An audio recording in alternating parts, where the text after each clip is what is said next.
build a dog out of sticks and twine. I can call you master, you can call me mine. Wrap me in plastic and make me shine. We can make a dollhouse, follow your design. You can call me mine.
Let's build a dog out of sticks and twine. I can call you master, you can call me mine.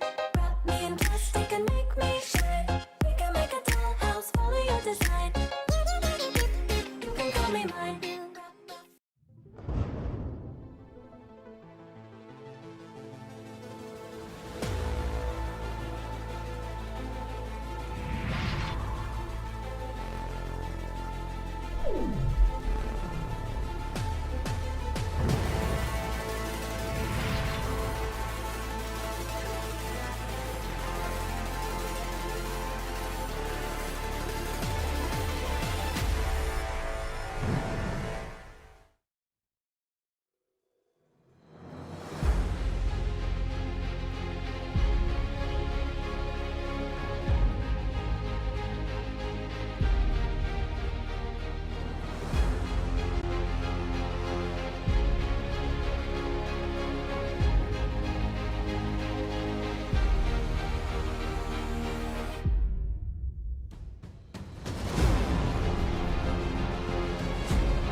Let's build a dog out of sticks and twine. I can call you master, you can call me mine.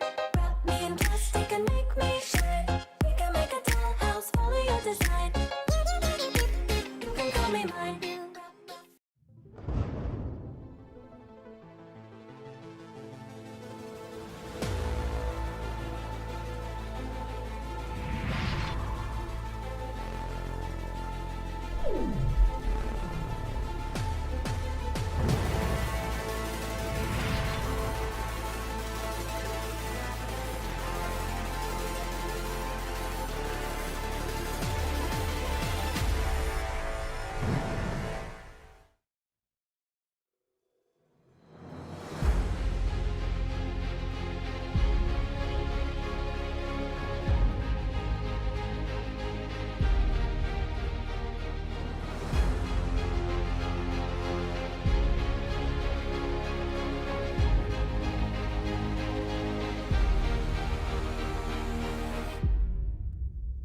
build a dog out of sticks and twine. I can call you master, you can call me mine.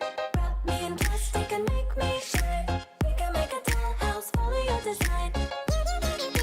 You can call me mine.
Let's build a dog out of sticks and twine. I can call you master, you can call me mine.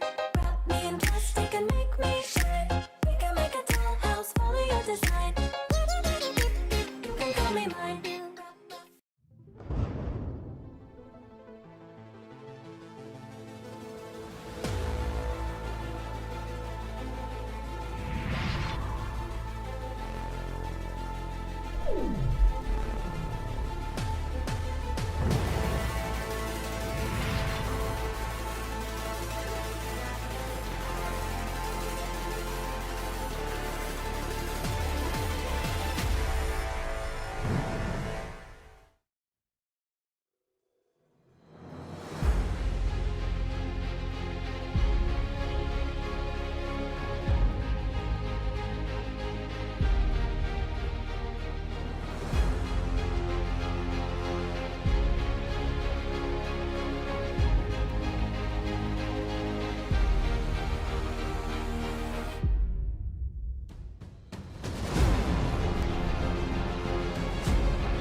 build a dog out of sticks and twine. I can call you master, you can call me mine.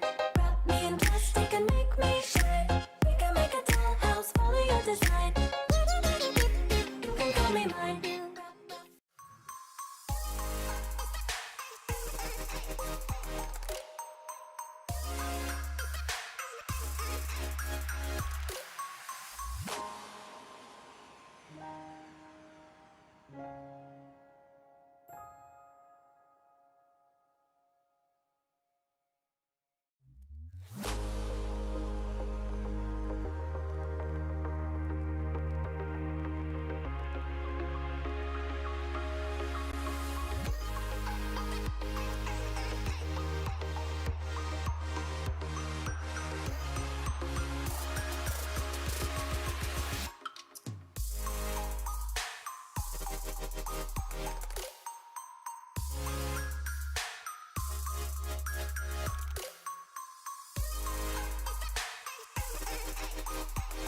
Hello, everybody, and welcome to the show, to the AOC Masters show. That is, my name is Mitch, and alongside myself is the wonderful Simo. It must be a little bit cold there. You got the hoodie on today. What's going on?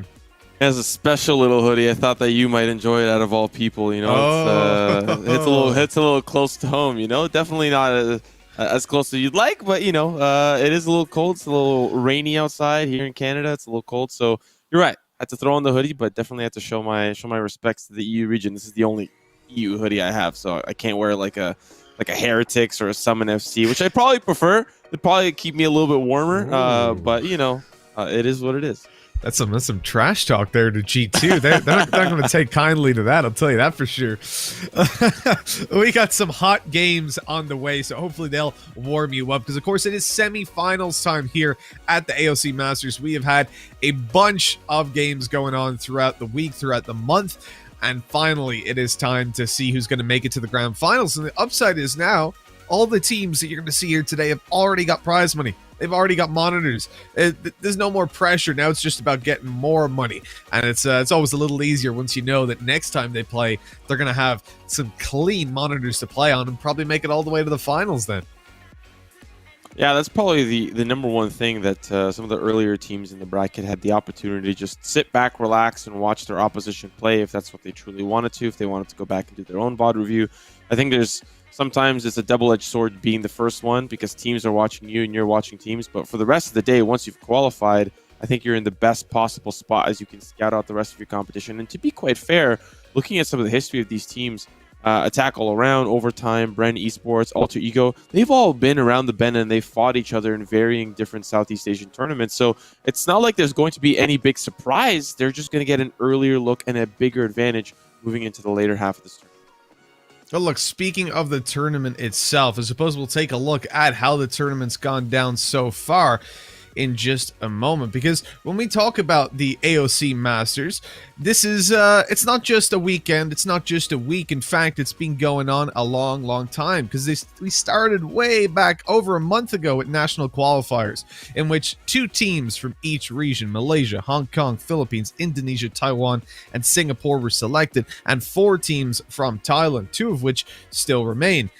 They came through to the regional qualifiers, in which there were 16 teams, if you add up all those numbers above, went into 4 different groups, and they faced each other in a round-robin format. The top 2 from each group went on to the regional final week. That is where we are right now. We started with 8 teams. We've got 4 remaining here in the semifinals, and with 4 remaining teams, that means all those prize monies are already won. But now the question is, who gets the top dollar? Yeah, for at least a better understanding, we've got 5,000 to all the way down to 1,000 across the board for first, all the way down to fourth.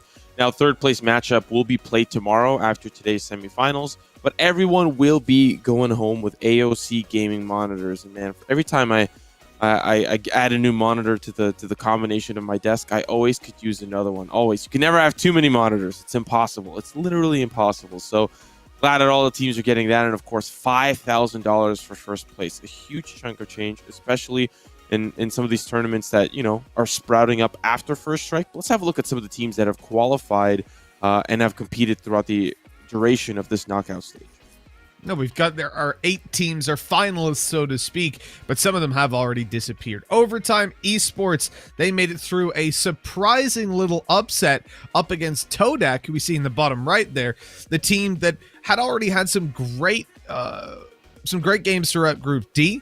They beat Attack All Round, for example, and they were definitely a team that we were looking to do some damage. Attack All Round beside them, unfortunately, did make it through. They beat TMT in the quarterfinals. Then we've got AHQ, a team that everybody sat here thinking, all right, well, we'll see them in the finals. But no, we won't even see them in the semifinals. They lost to Alter Ego to get knocked out of the tournament. And here we go. There's the bracket where you can see it all. And the final one we haven't mentioned was Bren Esports claiming their spot in the semis by beating Team SMG. A real shocker of a day yesterday. We had pretty much everybody that came in as favorites, except for Attack All Round, ended up getting knocked out of the tournament. Yeah, that's a very, very interesting bracket for sure. I think if I had to set my eyes on a semifinal matchup that interests me the most, it's Alter Ego up against Bren Esports. Both teams showed so much prowess in their duelist roles, and even in some of the ciphers. We've seen some insane cipher play throughout the duration of the quarterfinals, and we're actually going to see some coming up in this first semifinal of the day, Attack All Around versus Overtime Esports. We got to double back to players like Congared, who just is able to, a player that is able to hold down a site for what seems like an indefinite time, and then come out with a couple of multi-kills while the rest of the team is rotating over. And an incredible performance from Attack All Around yesterday to kind of narrowly close out that win. But as you can see, the schedule for today will be starting off with Overtime Esport against Attack All Around, and then seal the deal on the day with Alter Ego up against Bren Esports in 2 best-of-3s. 2 BO3, a little bit shorter than yesterday, Simo. We got to sleep a little bit, which was a welcome thing for sure. But yeah, looking at today's matches, I think we've got some pretty damn good ones. Obviously, we're missing the giants of the region, as we said, in the forms of the likes of AHQ, Team SMG, then even going to Myth.Attitude, who'd recently been picked up, looked solid, but they went out in groups, not even in quarterfinals. But that is, if anything, just a sign of how solid the teams remaining are. Now, when I look at these matchups, Overtime versus AAA starting us off the day. So AAA have been a little bit shaky. They have had some losses that I don't think would have exactly been expected. Going through the group stages, they had a good opening versus Frostwolf. Then they lost 13-4 to Todak, who ended up obviously getting beaten out by Overtime. So by the transitive property, that means that Todak or Overtime are better than Attack All Around, right? That's how maths works. So we can just close this series out. But no, in all seriousness, Overtime have looked so damn solid. Like, we know Attack All Around, they've got their Ginny, they've got Ace, Congared, Wannafly, Glooms being the stand-in that came in playing Reyna and top fragging, dealing a hell of a lot of damage. You gotta give these guys some respect. But over on the Overtime side, Juju's, this guy on a jet, dashing forward, getting up in your face, entering successfully, having way more first bloods than first deaths, even though he's the one that's kind of throwing himself on the spike to allow like Scary or Pinocchio's to trade him out. He's been really impressive to me, and probably, I mean, it's hard to call with all these stars, but to me, he's the player to watch in this series. No, I'd have to agree. He was one of the players, I think, for me, that was able to drag his team over the finish line. We saw in that second match against Todak, which we, to be fair, thought was as good as gone, but he was just going in nonstop. He ended up being the MVP for a match that they lost. Now, looking at the map picks, of course, we're seeing Bind added first to the rotation. I did want to add Zeus, another great player to look out for. The Sova play is, sometimes I would probably say hit or miss. It just depends on how much spotlight is on Juju's on the match. If Juju's isn't having a great game, well, Zeus definitely steps up and picks up some of that slack. But looking at this map pool, a couple of weeks ago at the ESL Thailand Championship, these two teams faced off once again, and it was actually Overtime that came out the victor, but there wasn't Bind in the rotation. So the fact that we have this map, especially starting off, and AAA picking that, you can only imagine that in the previous championship or whatever that they had played, maybe it was Overtime that had the map selection. They maybe banned Bind, and this is something that AAA are incredibly comfortable with. Well, with Bind coming through and the prevalence of Brimstone in this region, I think we're in for a little bit of fun. A little bit of a different approach, I guess, than what we see in Europe for the most part. Because we even saw him being picked on Split, and that was where I was scratching my head. Because, hey, I'm a fan. Don't get me wrong, I like the fast executes, but that is something that has definitely faded out. And I presume it's the same in North America, right? Like, you just don't see Brimstone anymore. Yeah, I would even, like, if you look at first strike statistics, it's probably like less, like, it's less than Viper. It's probably like 1%, maybe 0%. Especially during the main event, there was no Brimstone. Like, Sage maybe, but Brimstone for sure no.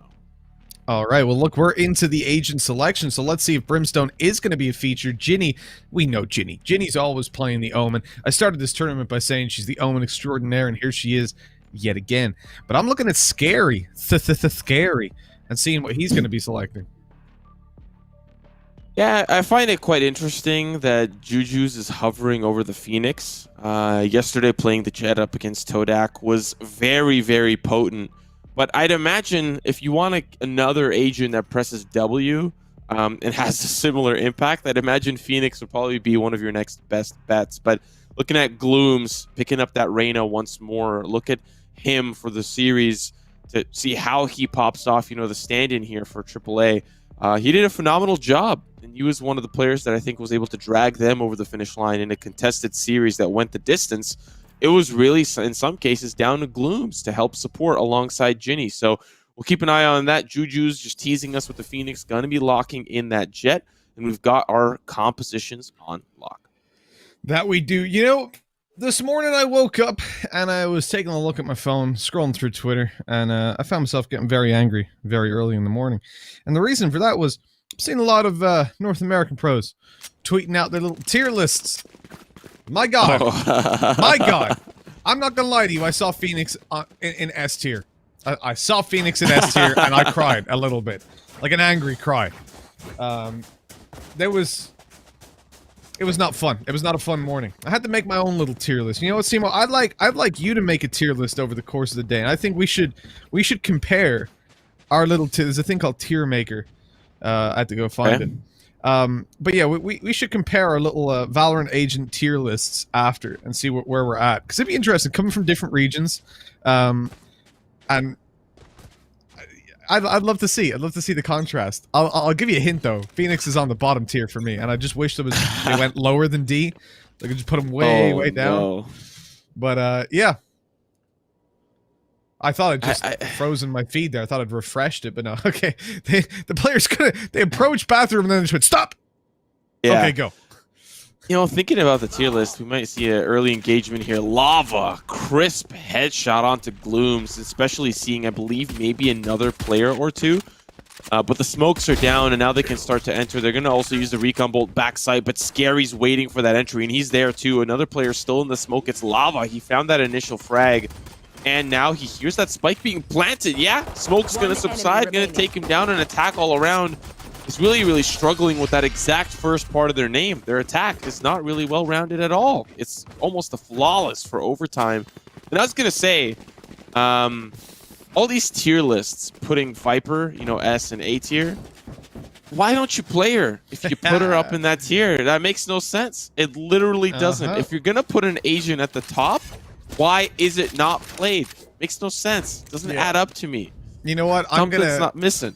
I'm going to keep a little cache of all the players I've seen tweet them out. And if I ever see them playing, because I've seen, your Reyna, your Phoenix, your, not necessarily Jet, but your Raze down lower than the Viper, and yet Viper not picked. And I'm just sat here going, you're a liar. You're a dirty liar. But I think that's the thing. I'll keep a cache, and then whenever I'm casting them, I'll just bring it up and be like, well, you know what? This guy actually said that's a trash agent, and here he is playing them instead of Viper. This was decimation, though. This was close to flawless as well. 4 guys surviving. Obviously, it was just the eco. So these are the kind of rounds that a lot of the time, you feel like you want to just fast forward, just get over with. Again, like the movie Click, just get to the end of it, get to the interesting part, and this is where it is. The full buy comes out. Obviously, classics can be dangerous, but especially attacking side, you have the ability to dictate the engagements if you're on the defense. You don't have to take close range fights. They did. That was probably a mistake, but it worked out with a nice little clean 4-man alive. I like this look. Pinocchio's taking care of the boombot, leaving Juju's at least unaware.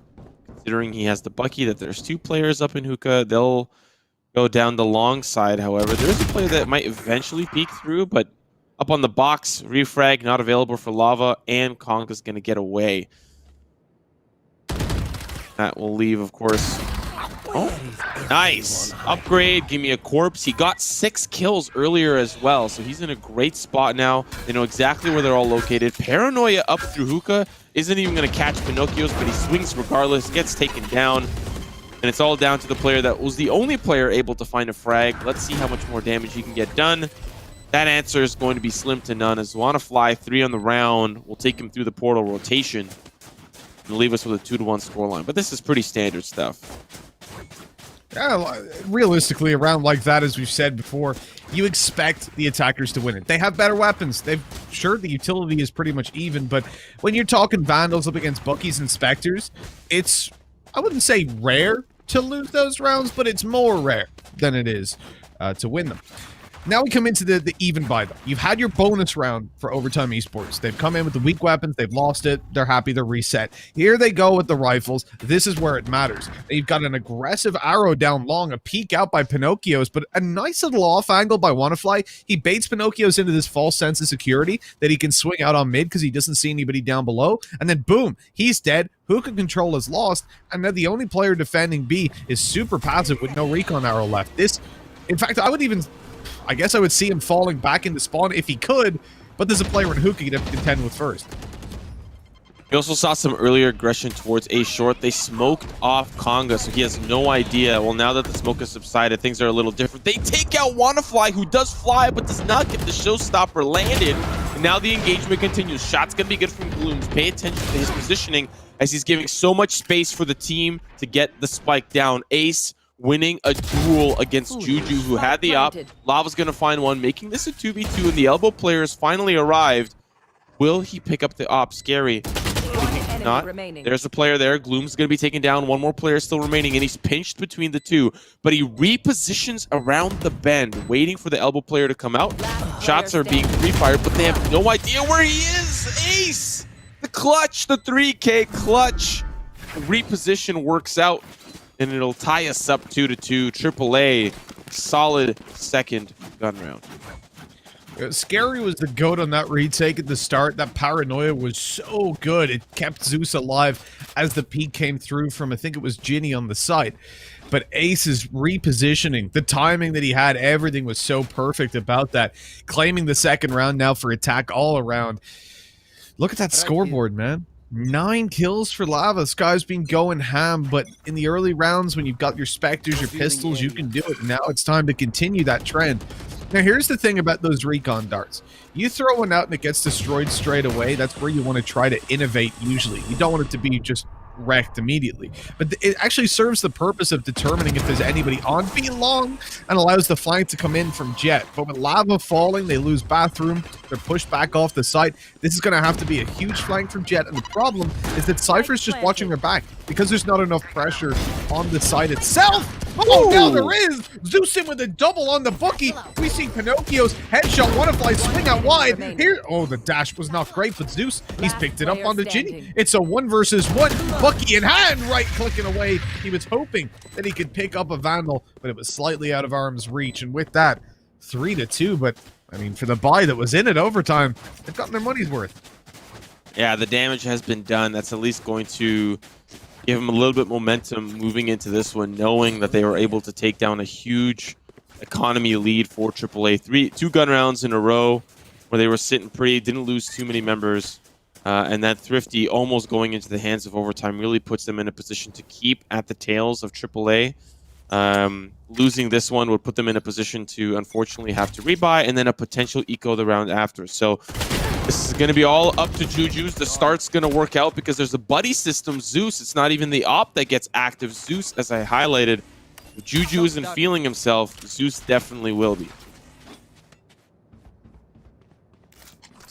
Deploying drone. It's a very passive drone position because he's so far back. It doesn't actually get up as far as you'd want, but it doesn't matter because it gets destroyed. It sees all the information it would have. Just that if, for example, they were to fall back out of Hookah, he wouldn't actually make it all the way around to middle from there. Whereas if you go closer to the, well, to where he is now even, it will actually make it around the corner and be able to spot them, at least push them further back. The HP is low on 2 players, so it's really pivotal for Jet and Sova to avoid engagements if they can. Sova's role in this round is to keep information, but also to play info himself, to be able to send out that recon dart like that. Unfortunately, didn't get any scans, but it did reveal that this player's on long due to them shooting it, so the nade goes through. One's already out. Pinocchio's ready for that fight, but he misses it on the flick down. Congared, he's been huge in the past. He's got the site control. His teammate on the way with the spike! Oh, man. I just have a feeling. Oh, never mind. I'll hold on to my feeling, as that was a little scary there for overtime. Or, sorry, for AAA. But I just have a feeling that if Juju's doesn't start to warm up, you know, bring us the performance that we had yesterday up against Todak, we're going to see a pretty convincing victory from AAA. Doesn't matter about the map. Juju's popped off on bind. It was a 13-10 scoreline, just narrowly catching up to that overtime matchup. And Juju's was tailwinding into B site round after round, finding multi-kill after multi-kill. He's missed 2 crucial op shots now in a row. That is detrimental to the success of the team. So yeah, Zeus going to be picking up the slack, but there's a little bit of a redemption arc. It's going to be 2 to the dome with the Blade Storm. Can he find more? No. Third time's not the charm. Right there, one criticism, players should have been pushing down with him. If he's going to go that aggressive, you've got weapons there to be seized back. So even if you get the map control, they are going to rotate there to get the weapons anyways. So you might as well push with him or don't push at all and just play sites. That seems like a little bit of a misread on strategy or miscommunication between them. The other thing is, it's a really interesting approach. So they've lost B multiple times, and we saw them already send their jet towards the B site when he came on the flank, right? When Attack All Round actually went A. But this time again, they send Jet there to support B. Now, I guess because the ultimate was online, that's the logic, right? So they have that long-range weapon instead of just pistols. But sending a Cypher there, to me, would have made a little bit more sense. It wouldn't be my call. So I'm interested to see that there's a little bit of a difference in opinion and that the defense has been weak, so they go for this aggressive stance instead. It's worked for them to give them the advantage, but now the pistols, the weaker weapons, they have to fight back, and Zeus, again, he's got the bucket. Again, he's able to get the damage done. Wannafly running out of there, but he can't escape the showstopper. It catches him, and Congared's blind. He's nearsighted, he's smoked, and now he's dead. What a round by overtime. With Bookies, with a jet ult of Blade Storm, they walk out with the victory. Yeah, it did start off with Juju's, just as I was harping on him for missing some important shots. He comes up big, finds 2, and then the rest of the team on the 50 pick up some of that slack. And really, Zeus, the information denied from Ace's recon bolt, how he just played close to the tuna can and he did not reveal himself, gave him at least a window of opportunity to kind of be a little bit more surprising as the back of site was being cleared out. I guess the focus was more on halls as opposed to the side of the tuna can, so he had a great opportunity. And he's got the Bucky, for crying out loud. He's able to do so much more on a closer range. So solid work there. You're going to imagine that with overtime, we've seen them push a lot of extremities if they don't see opposition. So you're seeing that here right now. If they don't see anybody B site, they don't really feel like gathering the information is as important as their own vision. But look at how close this Raze is playing, and the blast back over. This flank is going to be huge. Coming up behind, they have no idea. All they have to do is delay. Here's the paranoia onto a player that's already dead. That cage dissipates, push through the smoke. Easy kill. And he only gets the 1. That's the shame, because everybody else turned up. And Attack All Round played that so aggressively as well. They pushed all the way through Lamb, so there weren't really that many players for Pinocchios to grab. If anything, that's going to be one of the most frustrating things that can physically happen. Pinocchios is down, like he was 2-5 start of that previous round. He comes in, he's like, this is it. This is my ace. This is my 4K at minimum. I'm going to be up there on top of the scoreboard almost. Let's go. There's only one guy left.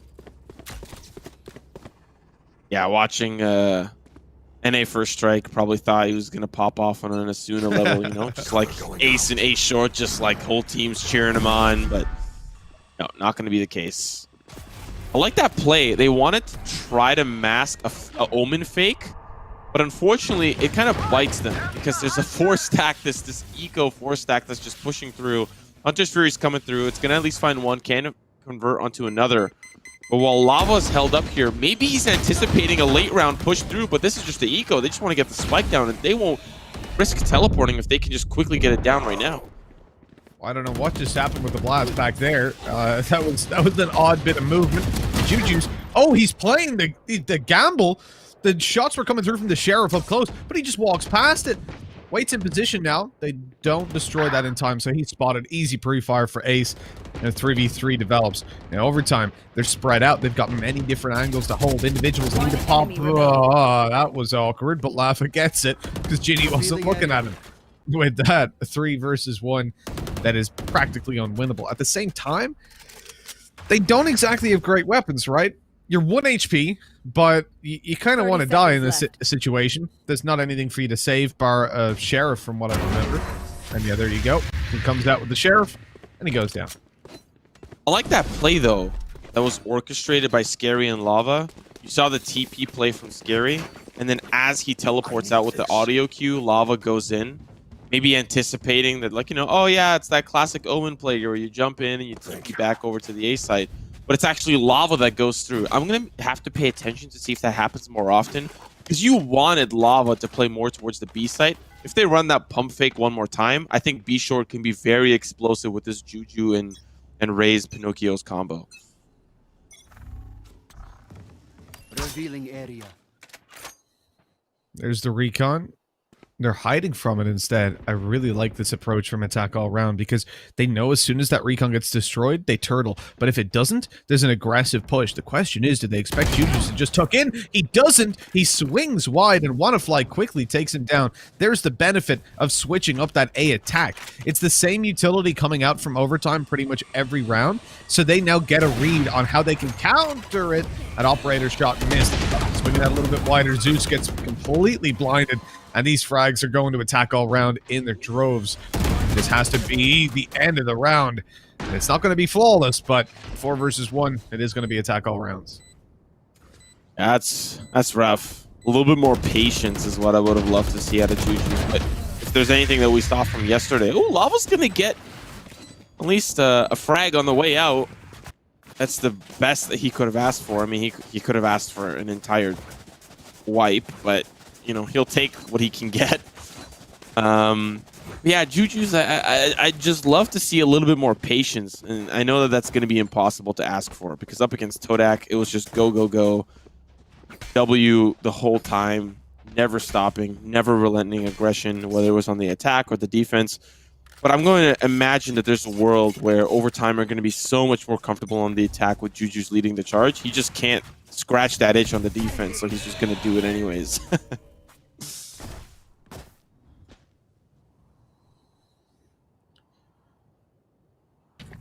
The change from overtime, again, is so consistent in having that jet towards the B side.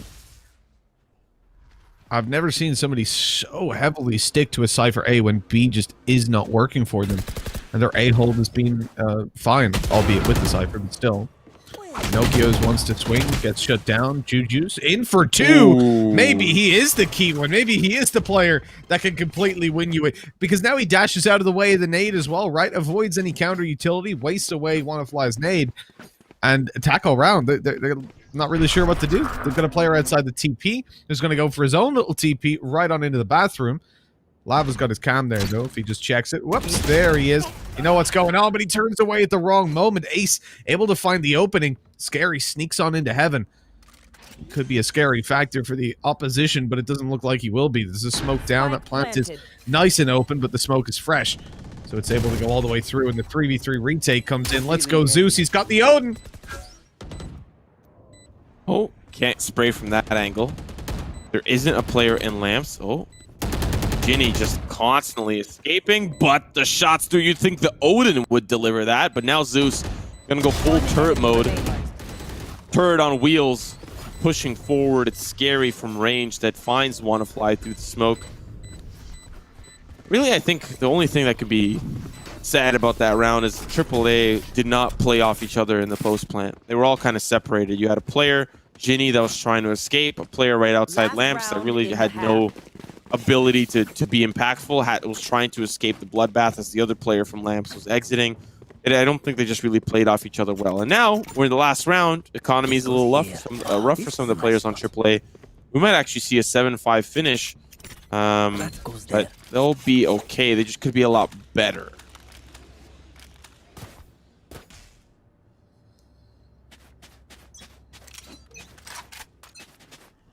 Well, as the timer ticks away, we start out the final round. The ultimate popped out by Jet straight off the bat overtime.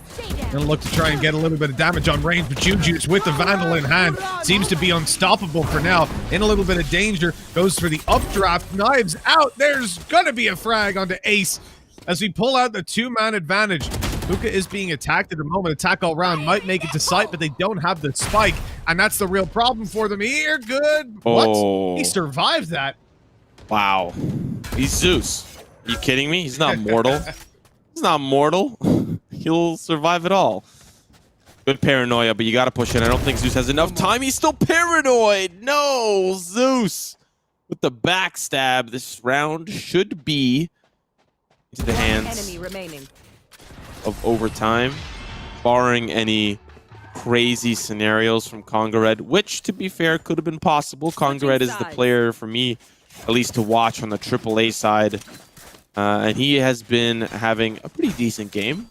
But overtime now, on the attacking side, this is where I expect them to really turn things up. I expected actually a little bit of a better performance from AAA on the defense, on their own attacking side.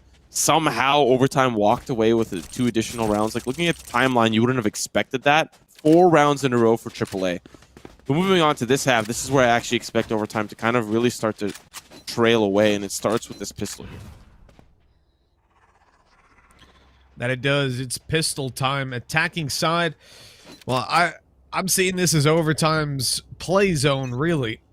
Interesting what we're seeing from this region, that again, a different team still stick towards the Cypher play on the A side with a 3-man stack B. Now, maybe that's just for the pistol, but the standard in Europe, and we do see this kind of strategy pulled out, no doubt, but the standard has been for a long time to have your Cypher B and your 3-man stack on the A side early on. Maybe you go for a little bit of aggression down through bathrooms. So that was interesting to see those little minute differences. Juju's just about avoids the shot dart. Comes out onto site, but this... Well, that's a blast pack kill and a follow-up with the classic. Hello, Pinocchio. He's taking the nose straight off his opponents, but in the end, it's a little bit too big. Easy to hit by Ginny. I like that smoke, too. It doesn't allow the Omen to push through and stop this plant, but Glooms is going to do so anyways. No! He won't! Wannafly's going to have his chance at redemption, but it's all down to him. Zeus waiting patiently from the showers, and especially after all those audio cues from Wannafly, he's going to push the smoke, take him down, and now overtime sitting in a very good position to carry us to 9-5. The gun round is going to be very important for AAA.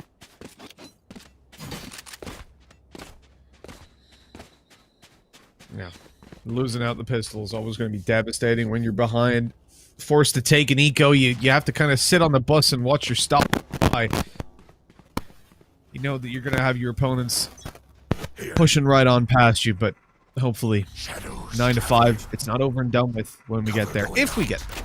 The classics can do a lot. I mean, I wonder, long term, I don't see the right-click classic staying the way it is or staying in the game full stop. Like, I've heard a lot of people wanting it to be nerfed, wanting it to be removed even. I've heard, because it's like, oh, well, you just can't nerf it, just get rid of it. That makes I sense. don't even know what camp I'm in. Like, it's so strong in those close range angles. Enemy down. Oh, wow. Glooms. Gloomy is definitely how that's going to feel after. You just want the orb. You just want that Empress. You want it as soon as possible. Unfortunately, a buddy system would have helped out, or an early orb capture, I think, would have been a little bit more beneficial. Paranoia towards the elbow side, clearing out at least the left side of the site. There's a player there, but he hasn't been tagged. Yep, there it is. Shots from range. Down to 93 for Juju's. Could have been a little scary, but now the hookah players are starting to show up. Ace going to be the first one to fall. Wannafly and Ginny held up here as Ginny crab walks behind the box. You talked about it. The classic definitely hurting. Ginny with the swing. Should be a round cleaned up here. AAA would have wanted one more, but, you know, difficult round, especially after Gloom's falling down the long side, the elbow being cleared out so efficiently. But now this is the gun round that AAA have been waiting for. We'll see what overtime have cooked up if they can convert on this third round. Yes, this should do. Oh, this is a nice spot. Overtime, looking at what they've got. They're pulling a Marshall out. Now, I don't think I've seen a Marshall buy in a round like this. I guess, sure, if you already had it, if you'd have bought it in the previous round or something, but I don't think I've seen someone actually invest into one. Full stop. Yeah, actually, I'm trying to think when the last time was. It's just so rare. I guess it can do a lot of damage and make those weaker weapons more viable. Like, if you've got a Spectre, for example. You tag someone... Well, that's not ideal. They tried to shoot back, but the blast pack actually pushed them out of the way. So Pinocchio gets a trade that was essential, and they're being shut down. What a crossfire, man. The bait in. So Wannafly pops the ult. The big mistake by the Or no, sorry, didn't pop the ult. It was Pinocchio's. Pinocchio's popped the ult, but that blast pack pushed 2 of his teammates out of the way, so they were in the middle of fighting Wannafly, but then they lost their accuracy because they were moving through the air. So Wannafly takes the kill, bails back, then they're focused on the player close. Wannafly swings back out, and it's easy pickings. I don't know how to describe that really. It was a flaw for overtime, definitely, and it's like they had good ideas separately. Popping the ult, good idea. Taking the fight onto Wannafly, 2 versus 1, good idea. Pushing out, dealing with the player close, good idea. But they are all together, it doesn't work. Not at all. Yeah. Definitely feels a little bad, especially when you pop the showstopper and you're looking for that pick onto Glooms and the whole team is barreling down. But now this is the gun round, and of course, as it begins, as quickly as it's looking like it's going to end, Conga with 2, so much value from that pick and showers. But there's still 2 players there, and Ginny's going to have so much value of her own unless Zeus can spot this out. He had the right idea, just not the right amount of battery power. Ace with range. Lava also from far will be taken down by Ginny. Just a rough round for overtime. And this was the gun round to answer back. So now it's going to be an eco, and now it's a great actually opportunity for Attack All Around to start to build up their own momentum back into their own favor.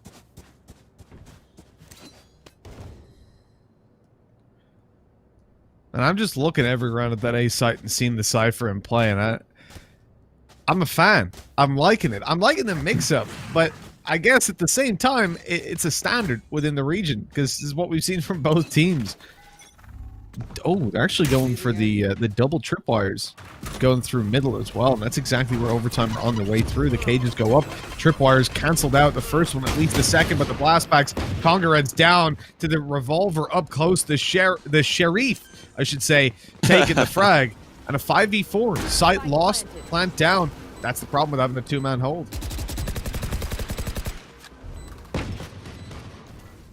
Winning this round would put overtime at 10 and give him an incredible thrifty win. You're going to start to try to clear out the lamp side. Wannafly will lead that charge. There's 2 players now ready to swing. 1 player will do so, but there's the actual weapon on the opposite side. Pinocchios can't get the job done. And this is going to be a pretty clean and clear round for AAA, but maybe not as clear as Glooms would have hoped as he turns his back directly Lava. And if I'm going to be honest with you, Mitch, I don't think there's ever a world where I want to turn my back to lava. It's a deadly thing. It can burn you. It can scold you. There's so many different ways that you could feel the pain from the lava. And I've actually never even seen lava in person, so I don't think I'd want to turn my back to it. He's a nice guy. I will say though, I spent some time on a volcanic mountain where they had like a hole dug down into where the lava was, and then they would open the hole and cook things over it. And it's like, it's very far down below, but the heat, obviously it's in a contained environment, so the heat is exactly as it would be right above it, because it just comes up a chimney of pure rock. That's quite a good insulator. So they would cook things over it, and when they opened it, you could look down, and I mean instantly, your eyes dried out. Split set, like you put your head over, bang, they're dry. Like it was unbelievable. It was a terrible feeling, and then you're blinking for ages afterwards, trying to like stop your eyes from feeling dead on the inside. But well, yeah, it's pretty cool. That was awesome. Ginny, unfortunately, going to feel dead on the inside. Already taken out by Juju's. Quickly traded. Scary, trying to use that ultimate to maybe actually commit to that backside teleport, but that'll be halted. Wannafly will take out Lava, trying to maybe catch a late round lurk or stop any flanks without the trips, because it doesn't look like trips are available. Oh, that feels so bad. Ace got caught with a bow and arrow. You don't want to bring that to a gunfight. 2 players now going to be rotating from AAA all the way through the defender spawn. A 2v3, a little bit difficult, Mitch, but I think still possible for Attack All Around. The possibility definitely there. We've seen 2v4s won in worse situations, but Pinocchio's, he opens it up, and it's just too strong on that angle. A 3K to close the round in overtime, right back up there, claiming rounds, claiming heads. I don't think it's over and done with just yet, though, because Attack All Around won so many rounds. They won them pretty cleanly, too. They've built up quite a cache of credits, so they will get their full buyout. Ginny going over to the operator. We'll see what that's going to be netting us. The Omen operator plays. They ain't seen that for a while. Was it Wannafly yesterday that was doing the blast pack op peaks? I don't even remember. There was somebody that was doing blast pack op peaks. I want to say it's Wannafly, but I don't think it was, because it would be obviously Juju's on the op, right? It's Jet gets the Liberty, everyone's gonna drop him, you know. But some raise yesterday was blast pack op peaking, and then I wonder if Wannafly has the ability to do so. Ginny, if I'm gonna be honest with you, this is like the first time I think we've seen her on the op, and I don't know if it's unproven, if it's untested, and you're doing this to get into the grand final. I don't know. I wonder what the decision was like to get the op here. I guess as well, though, Ginny's not really doing too well, shall we say.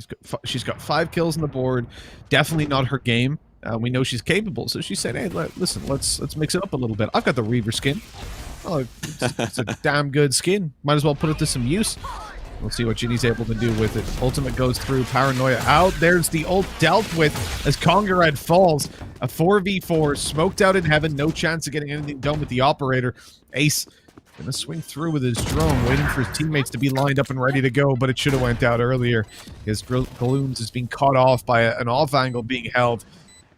10-8. 3 versus 4 round that attack all round. Definitely need, but they have no access into this. Look, unless the showstopper is going to be popped and they really just send it, this has to be a save, and Wannafly, well, he's sent it, but without the showstopper. Well, they know where one player is at least. One enemy remaining. Sova has to participate, and if you're still in the smoke while your Omen Ginny is peeking, there's not much value you're going to find from waiting for that smoke to subside. And now Scary, it's going to be exactly that, as Ace gets a little surprised, rotating through the vent play. I was going to say, at the beginning of the round, there was 8 ultimates. There's still 7. So, considering we're at 11 to 8, the possibility for overtime to take this to match point, especially on this round, especially since it's an eco round for AAA. A couple of assault rifles will make it through, but still, Sharif and the Classic hope to get the job done. But look at that. Showstopper available, neural theft if they can find themselves a corpse. I don't imagine the Empress can be used here, but maybe it's possible. The point just being is that there's a lot of ultimates available to try to secure these rounds. Give me a corpse. I think, you know, a previous round looked like almost a matchmaking round. Everybody pushed out one by one in that 4v4 retake. They gave the opportunities. Gloom comes out in the spawn tunnel. He gets wrecked. Then Wannafly swings out of heaven. Then Ginny goes out. Then, eventually, you see Sova come out of the smoke. Oh, a magazine that's stuck in the wall. Sticky magazine. What were you doing with it, Scary? So yeah, I think it was odd that we had such a lack of coordination from a team that we know are capable of it, and I wouldn't point it out. Were they not capable more than the blast pack straight through, open up an angle, but they've actually left Congarad completely unchecked. Never mind, they deal with him eventually. Pinocchio swinging out for more and catches the head of Ace. This is a disaster. They've completely cleared out heaven. They know the site is theirs. The plant is going down. It's a 5v2, a 5v1. Wannafly does well to pull back a frag, but this is going to have to be the best round of his life if you want.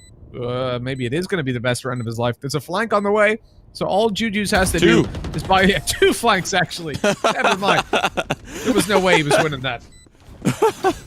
They were pinching him. And that's actually one of the things that I want to give a lot of credit to the Southeast Asian teams that we've seen throughout, you know, the knockout stage yesterday and now the semifinal stage today.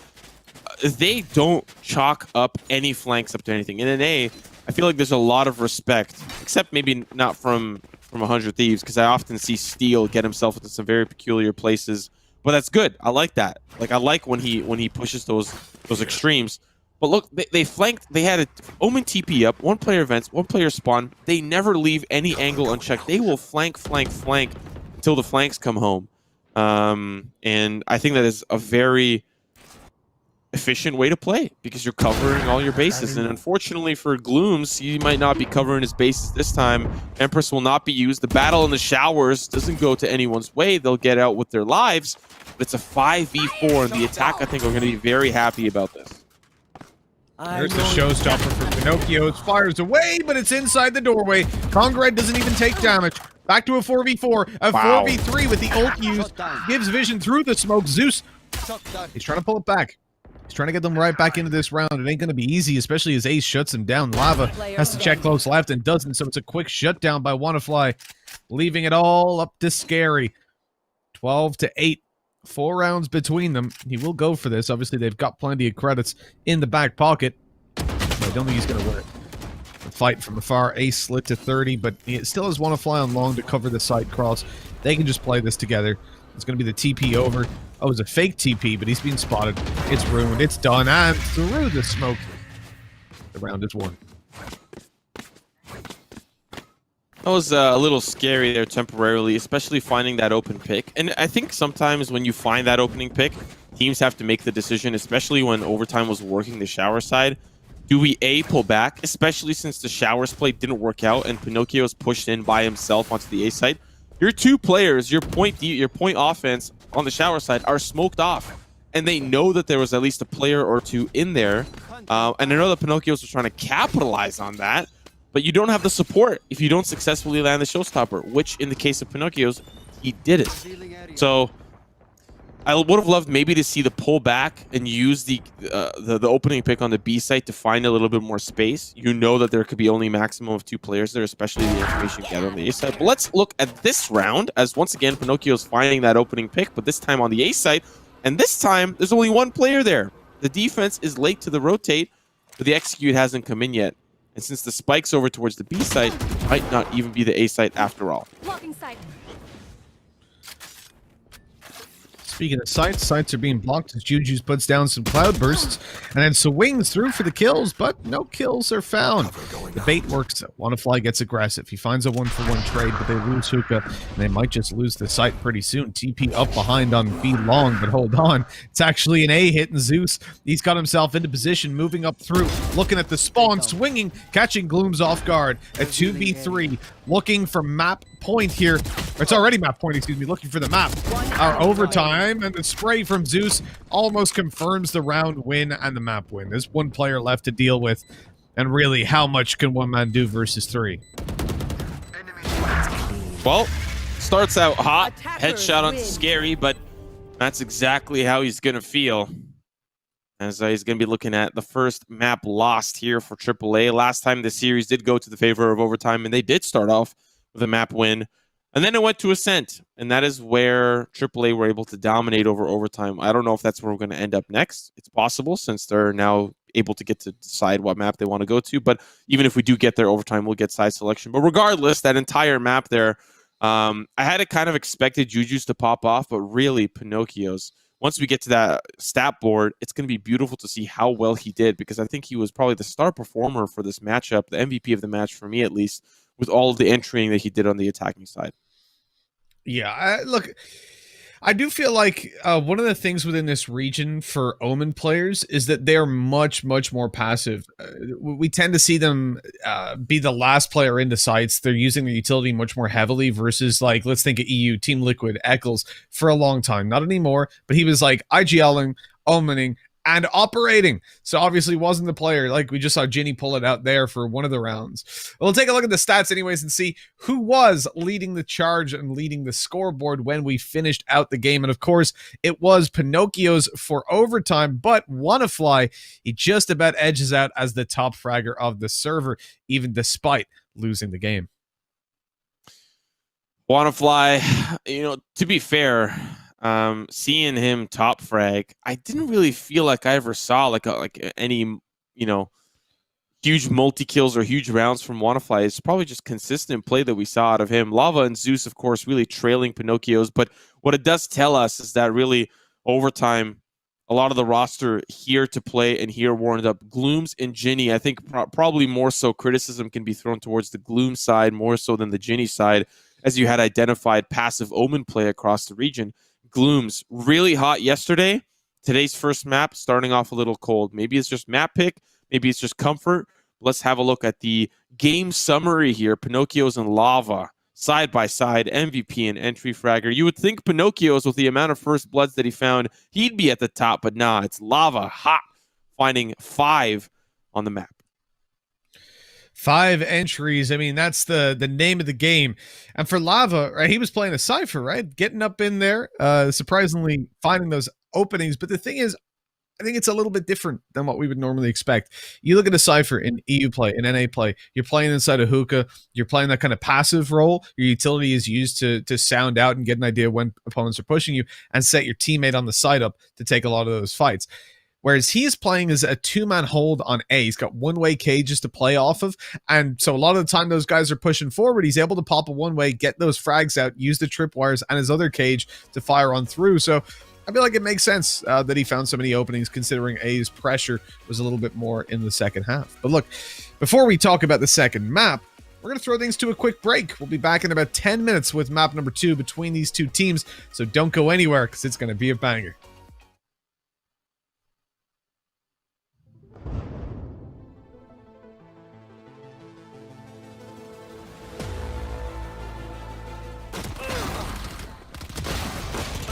One enemy remaining.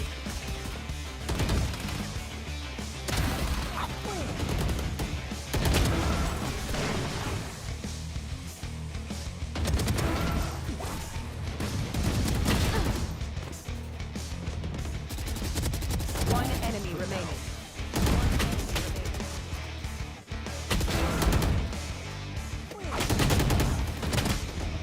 One enemy remaining.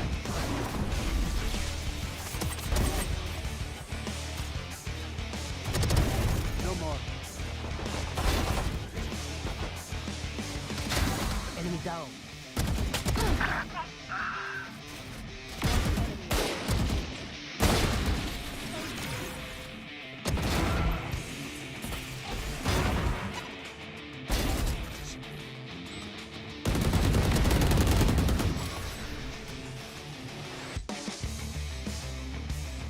One enemy remaining. Okay, take a break, guys. Nowhere to run! One down. Start remove. Stay down. One enemy remaining. Attackers win.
Let's build a dog out of sticks and twine. I can call you master, you can call me mine.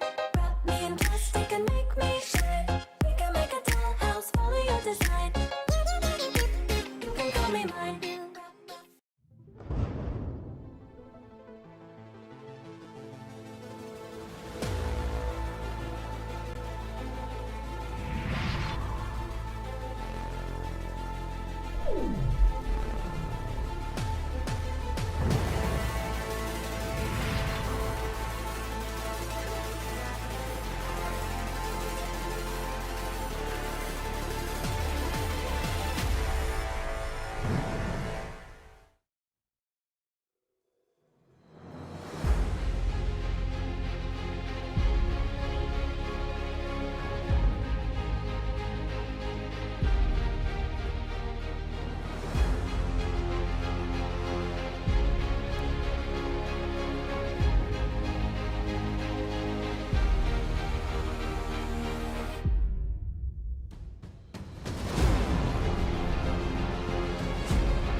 build a dog out of sticks and twine. I can call you master, you can call me mine.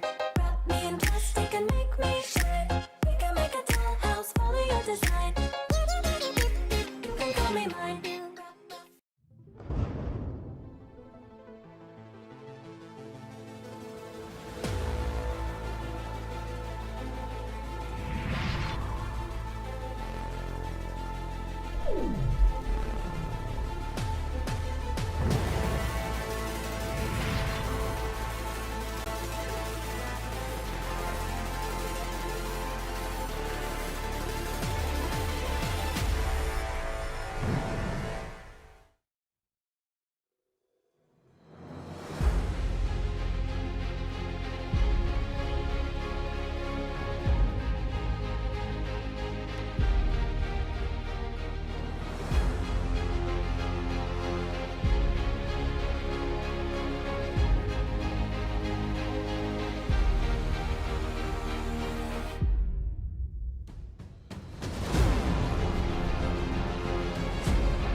Let's build a dog out of sticks and twine. I can call you master, you can call me mine.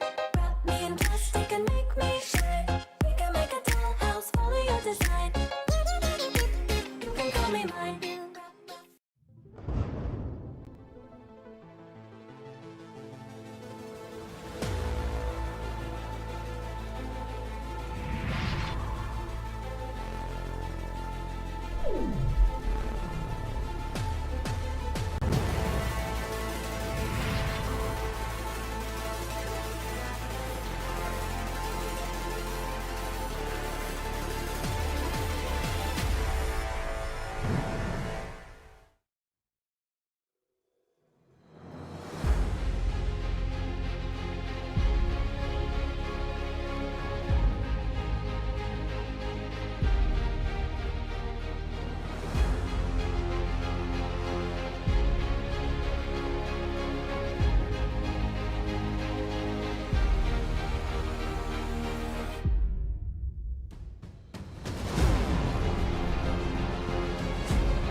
Hello, everybody, and welcome back. We are ready to roll with map number 2. We are here for the giant game that has been overtime versus attack all round. Close first map. We were on bind. I think it was 13-9 to overtime. It was close, but in the end, no cigar for attack all round. As we come on to the second map, attack all round will get map choice, and then you will have overtime choosing what side to start on. And honestly, I'll be straight, Simo. I actually think that picking the side is almost more important than the map. Because as I said before, if you're a team and you can't play 4 maps, you're not a team. Wow, I'm going to quote that. I'm going to send it to all the NA teams. I'm sure they'll be very grateful, very happy to hear Mitch say that. But I think probably the most important thing for me is going to be that map choice, because all that's left is Ascent, Split, and Haven, and only one of those maps in the best of 3 was the one that overtime lost, which was Ascent. Haven and Split was a very convincing victory.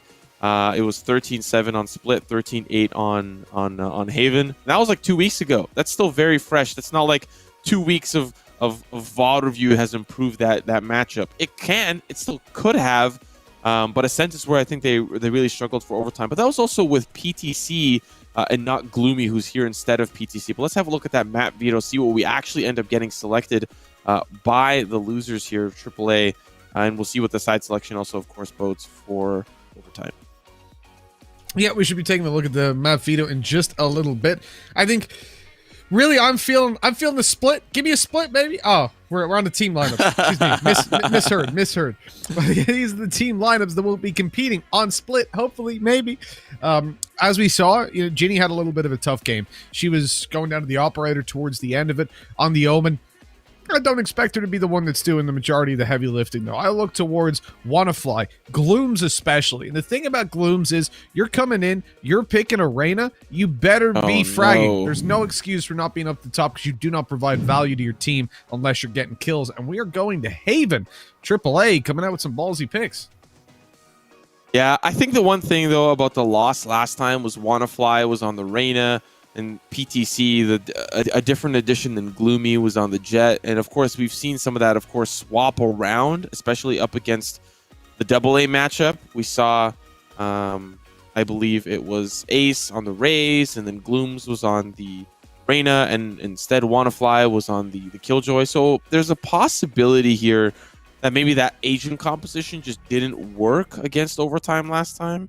But this team is the same for overtime. They're going to play exactly the same, or with maybe some slight changes to how they've wanted to develop the meta over the past 2 weeks. But for the most part, this on paper is a overtime 2-0. It's up to AAA to prove to us that the same mistake will not happen twice. Well, we'll see if they can prove that to us, because for me, the mistake could be having Glooms on, again, the Reyna. I think he's been good, don't get me wrong, but again, just value you bring to your team, man. For me, Reyna's way down the list. I want to see a Breach in there instead. I want to see a Skye, but obviously in this tournament, Skye is not allowed. We started the qualifiers with no Skye, and so the decision is made to continue that all the way through. The same for Icebox. Honestly, that's a decision that I'm a fan of. I think that, for example, the way first strike round, where the first set of qualifiers Icebox wasn't in, and the second set it was, I'm not hugely behind that. Or Skye. Wait, it was Skye that came in, right? And then Icebox was for the main event, if I remember correctly. Yeah. But yes. Either way, adding in new agents, new maps, any changes like that, I feel like whatever the tournament starts with, or whatever qualifiers start with, they should finish with. Because otherwise, it presents a completely different front. If you imagine the first week of qualifiers had Skye in, who knows what would have happened there, what teams would have been upset, but because they made it through, they didn't have to deal with it, essentially. So I'm a fan of start with it, stick with it, but here we go. We'll be sticking with these teams. The attack all round start out on the attacking side, and they're moving in towards the B side. Already lost a player. It was Glooms to fall straight away. The Reyna on the pistol round getting dropped with a valuable kill. Wannafly remains undetected. Right click comes out for 1, for 2, and he might even get a third. Low HP on the Jet, making their way through. Okay, wow. Juju's is nuts. This guy's unbelievable. Still a 2v2. Wannafly has no idea that Juju's is walking around the big box, but still that spike down, and Juju's has control of it. Konga, if he can just hold the angle, he knows that Juju has to swing. Good tailwind.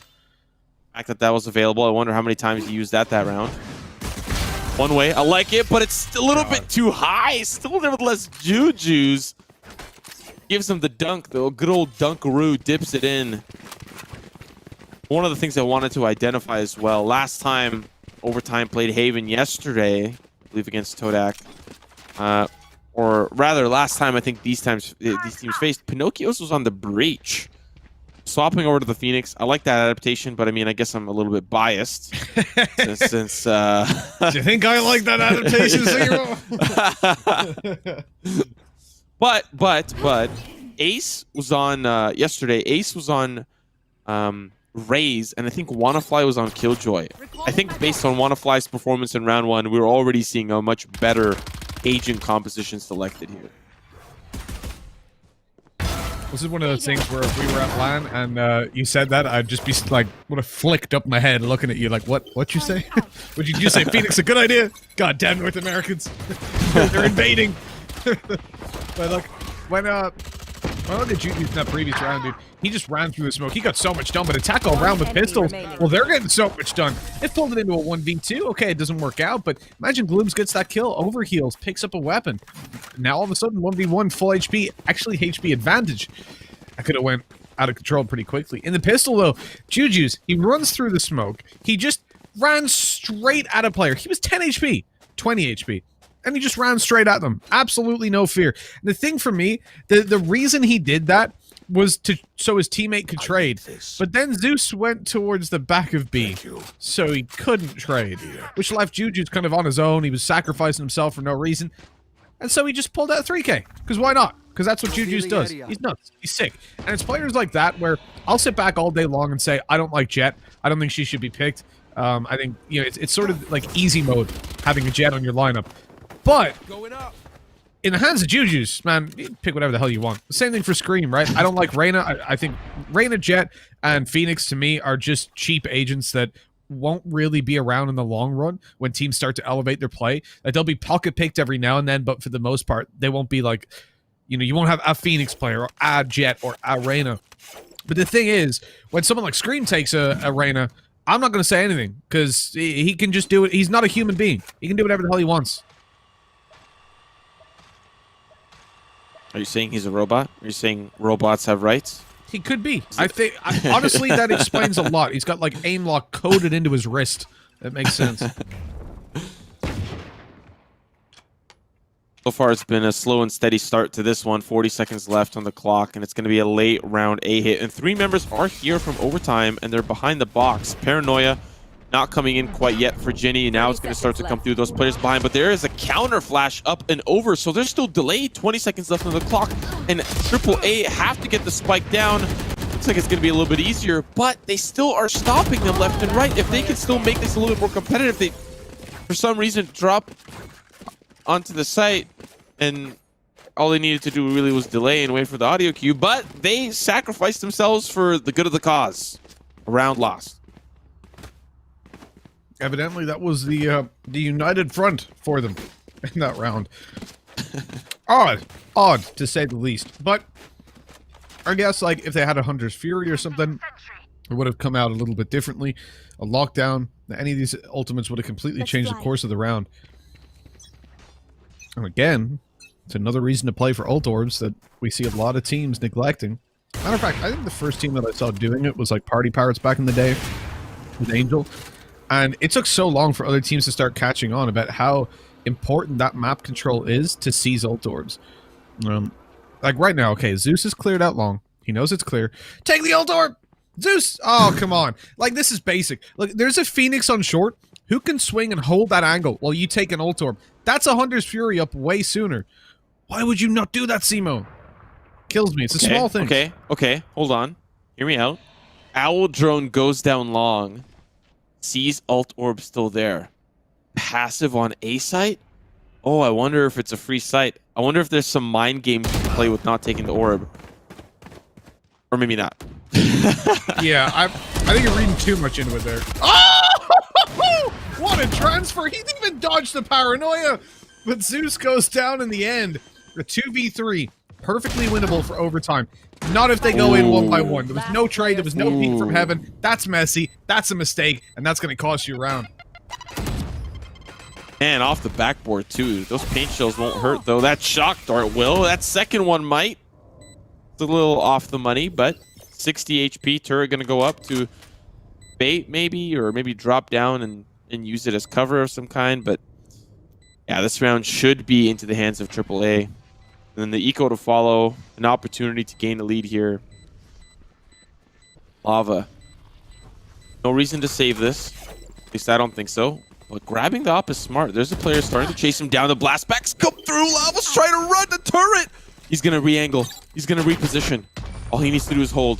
The turret's doing some damage. Op shot comes in. Wanna Fly tries to chase down the op, but cannot. I mean, it's an op. It's a Vandal. Even with 60 HP, still going to be a deadly shot. When you talk about off the backboard, I'm not sure what was more of a throw, that nade or that round by the defensive side. Like, it's one of those situations where, like, first of all, let's start with the ult orb again. The ult orb, it's a very basic thing, but at the same time, it's all about having your protocols and your objectives in play. You understand what your aim of a round is, what you're looking to do when certain things happen. And I think you can see in that there's no bigger plan. This is 5 players looking at the base strategy of map control, fighting enemies.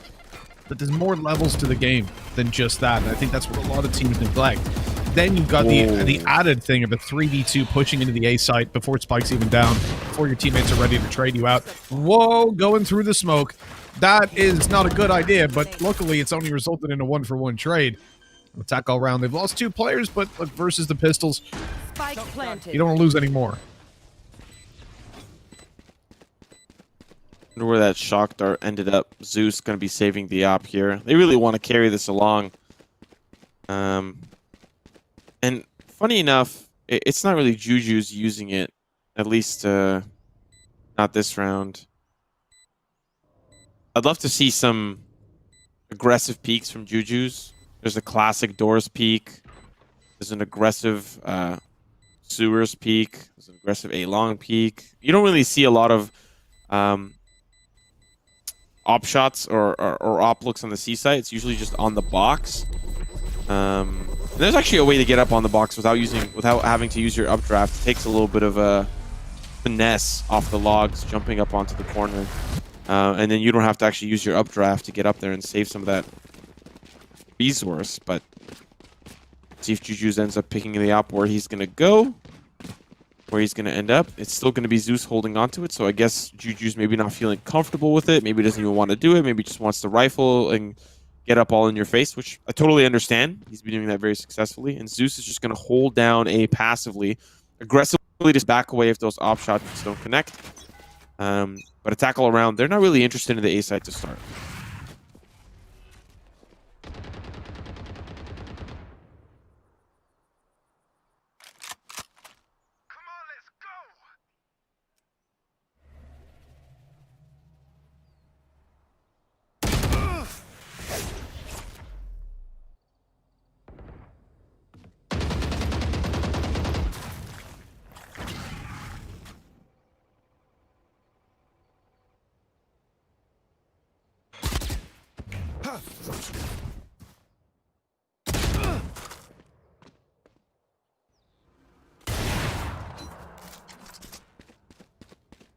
Deploy. Swap.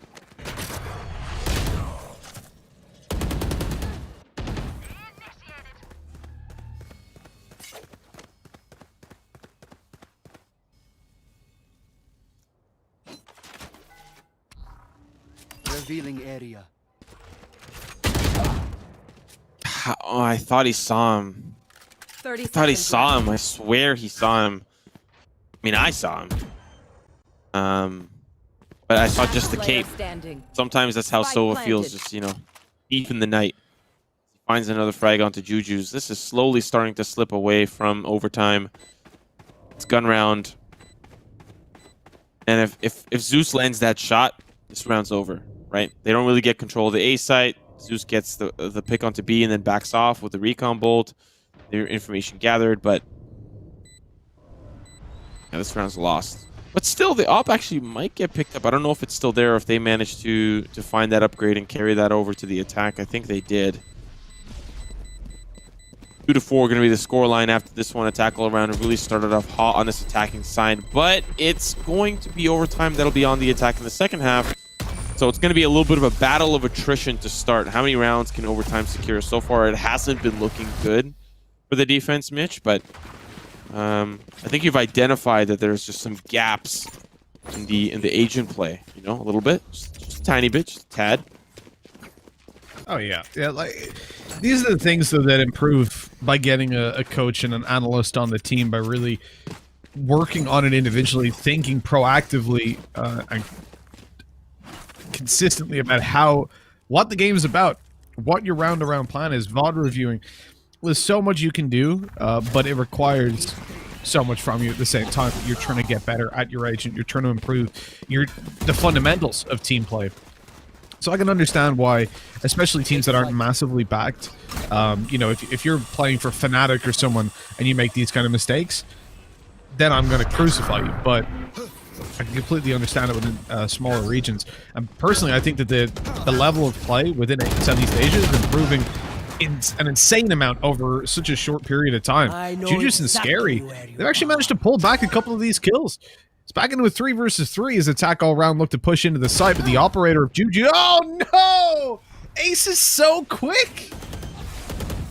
Yeah, and Juju's also caught moving there. Oh, down below. Yeah, Bulldog's gonna... Okay, I thought it had the opportunity to, but Konga looking up towards heaven and then flicking straight over to the entryway onto the site. A solid round from AAA, and now it's going to be, I thought, down to an eco, but that was the soft buy into the gun round here for overtime. So considering we're at max loss bonus here, depending on how the economy plays out, it can be very difficult to get them down to economic disadvantage, because they'll always be able to soft buy something, right? They'll never be down to pistols. They'll just have enough, buy a little something. So overtime are going to be a little annoying, but what I think is more annoying for them is that they just can't secure a third round here. Tackle around their hits have just been very, very consistent. They trade out here for overtime, but it's never enough trading that they secure themselves the round. I have the spike.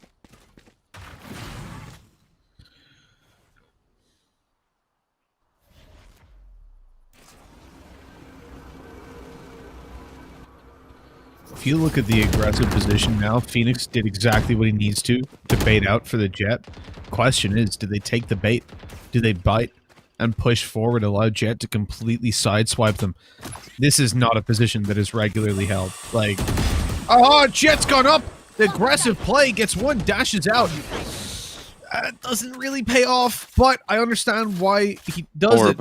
You know, you're thinking about there being one more player. No, of course the orb's not going to be taken. Come on, nobody takes old orbs in this region. We know this. We know this, Simo. You're asking for too much. Give it a year. I love teams that play around ult orbs. That makes the game so much more fun to see. You're developing a win condition for yourself, and despite having all keys to the castle, Zeus is going to get locked out by the modem, but the battle continues for Lava and Scary. Holy smokes, holding down the C site. That is one of the things that is either really win or lose. A good omen, playing behind Plat. I see in North America, Nitro, so good behind the Plat position. Spider on T1, not so much. Scary there, was able to hold down the line with Lava. That buddy system worked out phenomenally well to hold down the site. I like Scary's little flick as well. He sprayed one player. Even though the last guy was low, it's like a little flick over, bop, headshot. Didn't even fire more than one bullet. He knew he had it. That's the confidence I love to see. It's being spotted falling back here. Juju's doesn't deal with the recon. Instead, just cloudbursts it off. Great opening by Pinocchios. He was going to put the wall down, but he realizes he doesn't need to with cloudburst. And, oh, he's got a tag as well. Got to be careful. So close to the frag. But the Reina just about survives. The shock darts in play. Zeus wants to swing, but it's 8 seconds till his recon, so you're really better off just waiting and then firing that one out to see if anybody's there. Should be online now, but he's on his way into heaven. So, average Jonas, right? Amazing with the lineups. Just absolutely insane. But one of the things that I think some Sova players are good at and some Sova players are not. Some Sova players are horrible at lineups. And then they're really good at using their Hunter's Fury. Is Jonas a player that can do both? Can he do it all on the Sova? I genuinely think there is nothing that average Jonas cannot do. This man has been a traveling opera 30 singer. seconds left. He's adapted then to streaming. He's then cast. He's then played in tournaments and done really well. Spike planted. It disgusts me how good he is just naturally at everything. I only ask because the Hunter's Fury, they're not able to find anything. And Pinocchio's not able to even find himself. This Wannafly finds 2 on the round there, just playing in and out of the smoke. Houdini, but he's going to make himself disappear because eventually the defense will manage to take him down. And really a completely different life has been injected into this overtime roster. Finding 2 rounds in succession is definitely going to set them up for the second half. Can they find another one? Can they find 2 more? That is going to be the bigger question, since the economy, I think, is in a pretty good spot for AAA. They might be able to carry this economy out for the rest of this half. They'll get max loss bonus if they win another. If they lose another, they'll obviously get the win bonus if they win this one. So their economy is going to be in a pretty good spot for the remainder of the half. And that actually spells a little bit of trouble for overtime, because they'll be going into gun round after gun round after gun round. No, it'll be over then. Never mind. The nade to the left, the smoke's off. I love this. Wannafly going to get a little bit of an advanced position to clear out the back of the site. You know, they've got a plan. Problem with B, though, is the retakes. It's so difficult to hold on to this site, and indeed, when run it back is popped and they just go swinging through, trading out that ultimate. Ace baiting, but they still check their close corner, and it's all down to 1. No way. Literally no way to win this. Saving is probably the better option. You see, he doesn't even move from window. Gets the kill for it, too. Oh, he's stuck in the corner. I just have a question, if you don't mind. Go for it. Konga's playing for window, and you don't plant for window. I'm a little, I'm a little confused there. Yeah. Like you have an omen. Put the spike on the omen. TP into sight. Plant. TP out of sight. Bada bing, bada boom. Konga can play for defuse. But you plant like deep in the site, like so deep that the defense is just practically hugging the spike when they spawn. Yeah, I can't really give you an answer as to why they did that.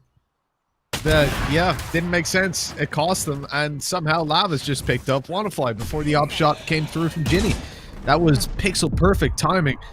Nanosecond perfect timing, I suppose. As we go into this 4 versus 4, that utility from Killjoy no longer to be worried about. Lear goes out to allow them cross on Garage. Still players on long, but the op shot misses. Juju's and Pinocchio's coming through with a crossfire, and this could be it for attack all round. In this round, at least. It's a 2 versus 4. Both players were spotted on long. Conrad now confirmed being there as well. And he's somehow still fragging with no trades. There we go.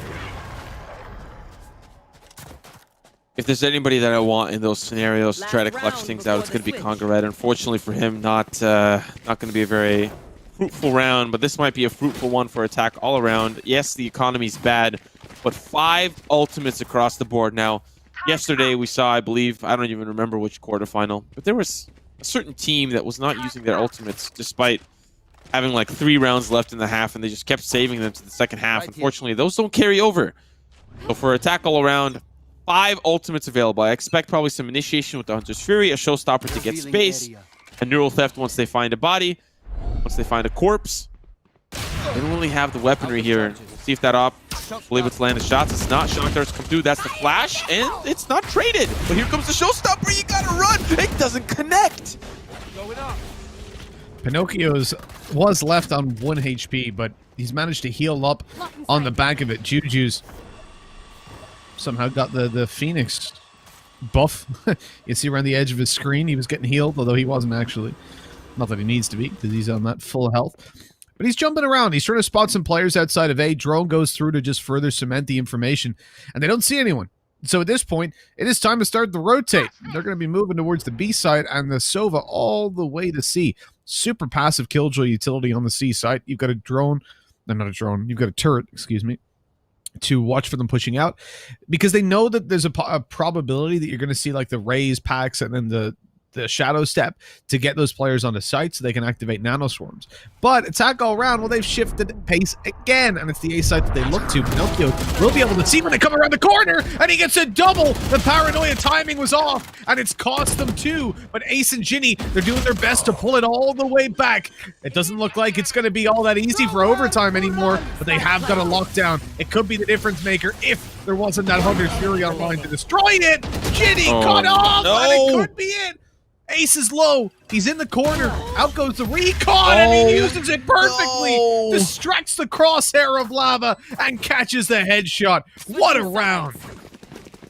Yeah, you just commit to that. You just hold the angle. You know where he is. You know where he is. You've got that advantage. Just hold the angle. 6-6 going to be the finish there. AAA started off hot, especially after that third gun round, and they were able to convert 5 in a row just before overtime. Were able to really find some of their own momentum, and it was off the back of players like Juju's and Pinocchio's. And to be honest, Scary doing a phenomenal job of holding down sites, especially the C site being held down alongside Lava when those hits did decide to come through. But now it is up to overtime to attack.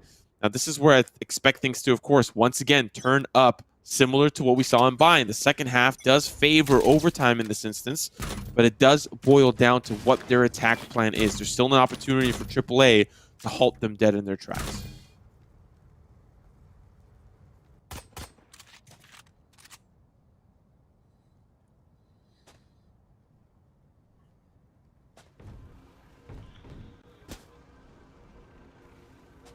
Well, with this score as it is, this pistol, it's what's going to jettison one team into the lead. Oh, the paranoia, again, so well used by Ginny to blind out that player, allowing for the kill to come in for Ace. He's still alive because of it.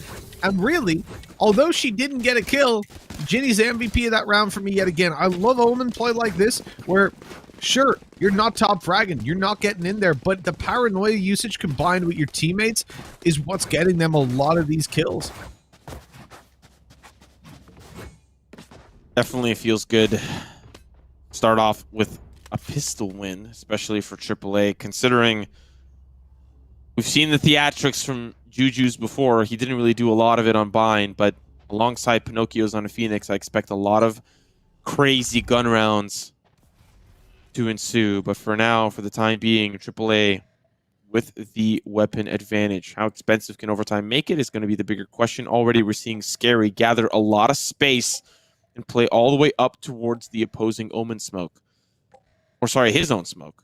The opposing Omen smoke was to stop the sightline towards the orb. But another smoke goes out. Unfortunately, does spot them all out. Has the Spectre now in tow. He's flashed off. He's burning alive. Crisp. But Ace coming in from behind. That spike is down. They really want to get it down for the economy. But Ace with the 4K. Just really all possible angles against all odds. Keanu Reeves just spraying them all down. Bending over backwards. The 2-round start here on the second half. Flying off into the lead. Attack all round. Well, they're doing that on their defensive side. And being a map behind, I guess they're the ones with the pressure on them. This round here should be a loss. Let's again set those expectations very, very low. 3 Spectres, a Phantom on Ginny. Surprisingly, actually, because for Wannafly to have a Bulldog at the moment, considering he is fragging like an absolute beast, and Ginny's really not feeling it, I don't know about keeping it. And it's not something that I think you can almost demand of a player. You can't say, yo, Ginny, what's up? Give me that weapon. But I feel like that's where individuals have to realize when they're not feeling it, right? Like, as a teammate, you don't want to put someone down and be like, listen, you're playing terribly today. Give me that weapon, right? You don't want to get inside your teammate's head. But it's where your teammate should turn to you and kind of go, hey, listen, you're going to do more with this than me. I do think it's worth mentioning that Ginny was the only one playing a long angle, right? And everyone was playing close, especially on the sewer side. So I agree with you, but I think just how they were playing, they wanted to play close with the Spectres. And speaking of close, there's a Sova. Oh, Zeus, is he going to get caught out? Yes! It is traded away. Now in rotation, they're able to at least find another one pick. Pinocchio's watches and finds Conqueror, Juju's, will he anticipate a player behind the double box? Does he check the 50? He will. Shot's going to be good. Wanna fly now. Trying to stay behind Plat. 2 players remaining. Gloom's going to take a long time to get over. Bulldog's going to work out, but there's still a couple more players. Wanna fly. Going to find 2. Paranoia comes through. It's going to be at least enough to take down Glooms, but now they know exactly where Wanna Fly is. They just got to hold on, wait for the support from Pinocchio's, who's coming in now. Don't think he's got the hot hands. He doesn't have a lot of HP to work with either. Just straight through the box. Just straight through the box. Don't need it. Wanna Fly peeks through. Spike going to go down. A couple of extra credits coming in. In overtime, you said it was going to be a round win for them. Did not expect it to be that expensive.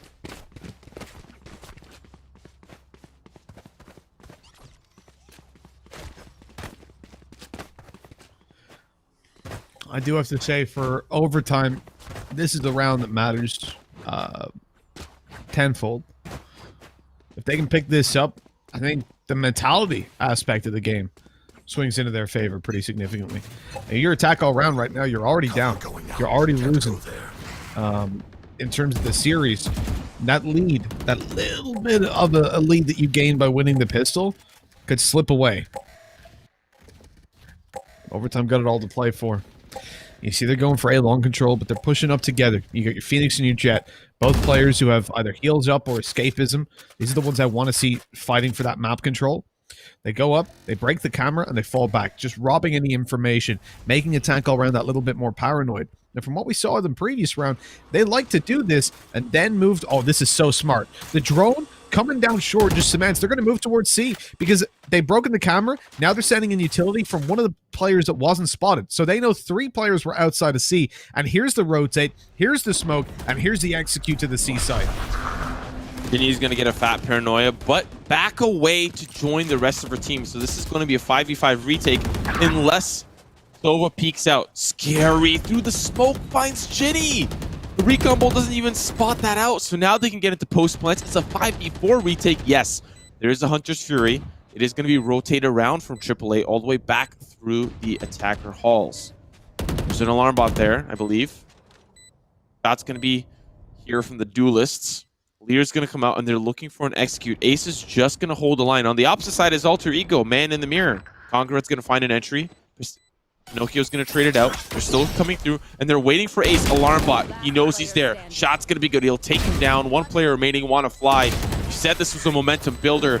It's going to be the momentum ender, as overtime will tie us up 8-8. This is going to be very scary now for AAA.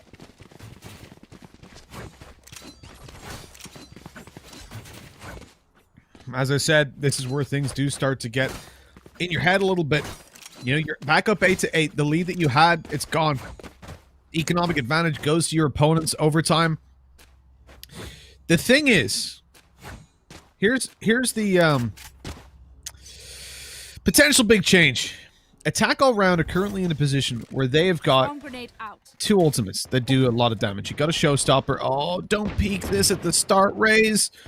The most valuable player in this round having the showstopper. If they're going to go for retakes, if they're going to stop any pointed pushes, and was even taking the fight uphill, so you cannot use the showstopper, guaranteed. Falls back, plays towards the B side now. No, C side going to be a long rotate when they've pushed down B. They've pushed out of double doors for a second, and they're moving off the A side. What? They're still moving. They're still going C. Let's go back to A. Thank you. Okay, eventually that read is made. But here's the problem. If you're overtime and you get hit by a Hunter's Fury, you then get followed up on by the showstopper, this can fall apart. Great trade on the ultimate because they're able to follow. Wanna Fly. Here we go. Commit the ultimates. You've got to go for the showstopper at this point. Hunter's Fury doesn't find much. Side is lost. Pistols on the retake. Never going to look that good. And on range, Lava is actually traded. Ginny does so well to get that. And here, the showstopper can come through, but it hasn't been popped yet. I'm waiting for it. That's what can make the difference. Paranoia, still no showstopper. Remaining. Oh man, peace with the sheriff, and that's the round just gone. Missed opportunity, Simo. Missed opportunity. As we say in North America, saving it for the major. Wanna Fly, gonna have it now. As it available still, might be using it to gather some space early or use it in a retake, and like you highlighted, I almost would have loved to see that in combination with the Paranoia, right? You're your best bet is to try to drop it there, especially when you've got the height advantage. You're coming in from the top. It's going to reposition you in the middle of the air. You don't need a blast pack. You can use one if you want, but surprisingly for me, Scary at the top of the leaderboard matching WannaFly. WannaFly definitely has been having an amazing performance, but I think for Scary, a lot of that came on the defensive half, where he was doing a great job holding down sites, finding multi-kills of members from AAA coming in. WannaFly has just had a great game overall, but Scary has just been that brick wall that attack all around just can't seem to break through.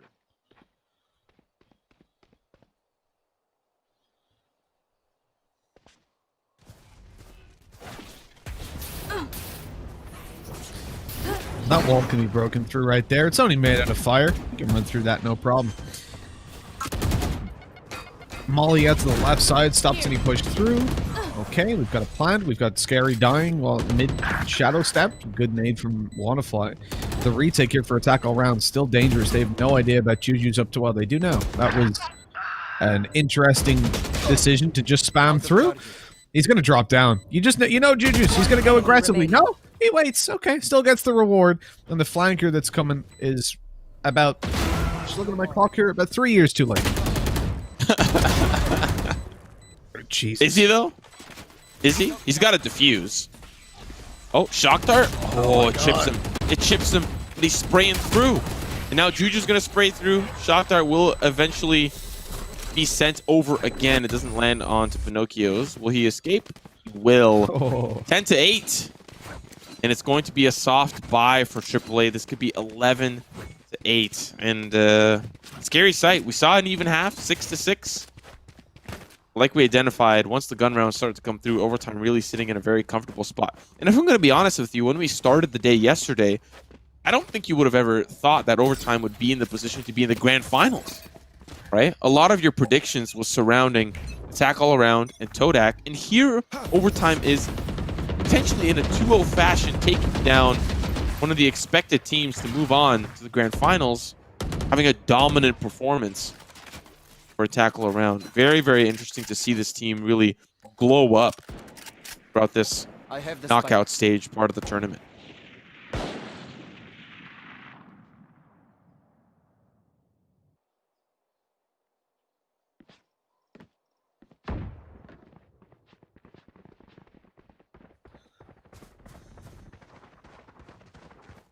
Congarad hears the steps. He knows they're coming, but he decided to swing. A brave move with a stinger, and with 3 players facing him, he couldn't get it done. Bloom's overheals. I'm a big fan of that. Doesn't get punished for it this time. Pinocchio's taken down by the shock darts. Great move. Spike gets planted. Scary's good to at least hold down one more. They're both tucked in the corner, though, and really easy to just trade them out, but Zeus swings in with a double, takes down Glooms, and then flicks up above to trade out his teammates. Really nicely done by Zeus.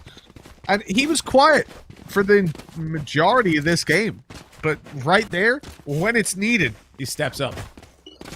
Yeah, that round was looking really rough for overtime as well. You had WannaFly up in heaven, Glooms pushing forward with the Empress pop, so you know he finds a pick, he uses that to his advantage, but somehow, some way, Zeus, we didn't really get to see that. We were looking in the kind of like the free cam perspective of the site being hit.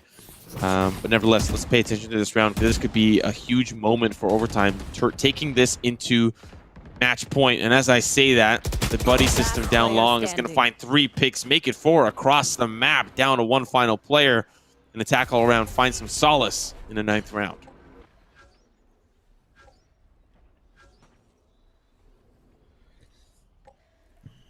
You know, it's something we don't see from too many teams. That super aggressive stance, considering the fact that it was such an important round. A loss in this was likely a loss in the tournament, right? You're going out in potentially 4th place, 3rd at best, but they came through.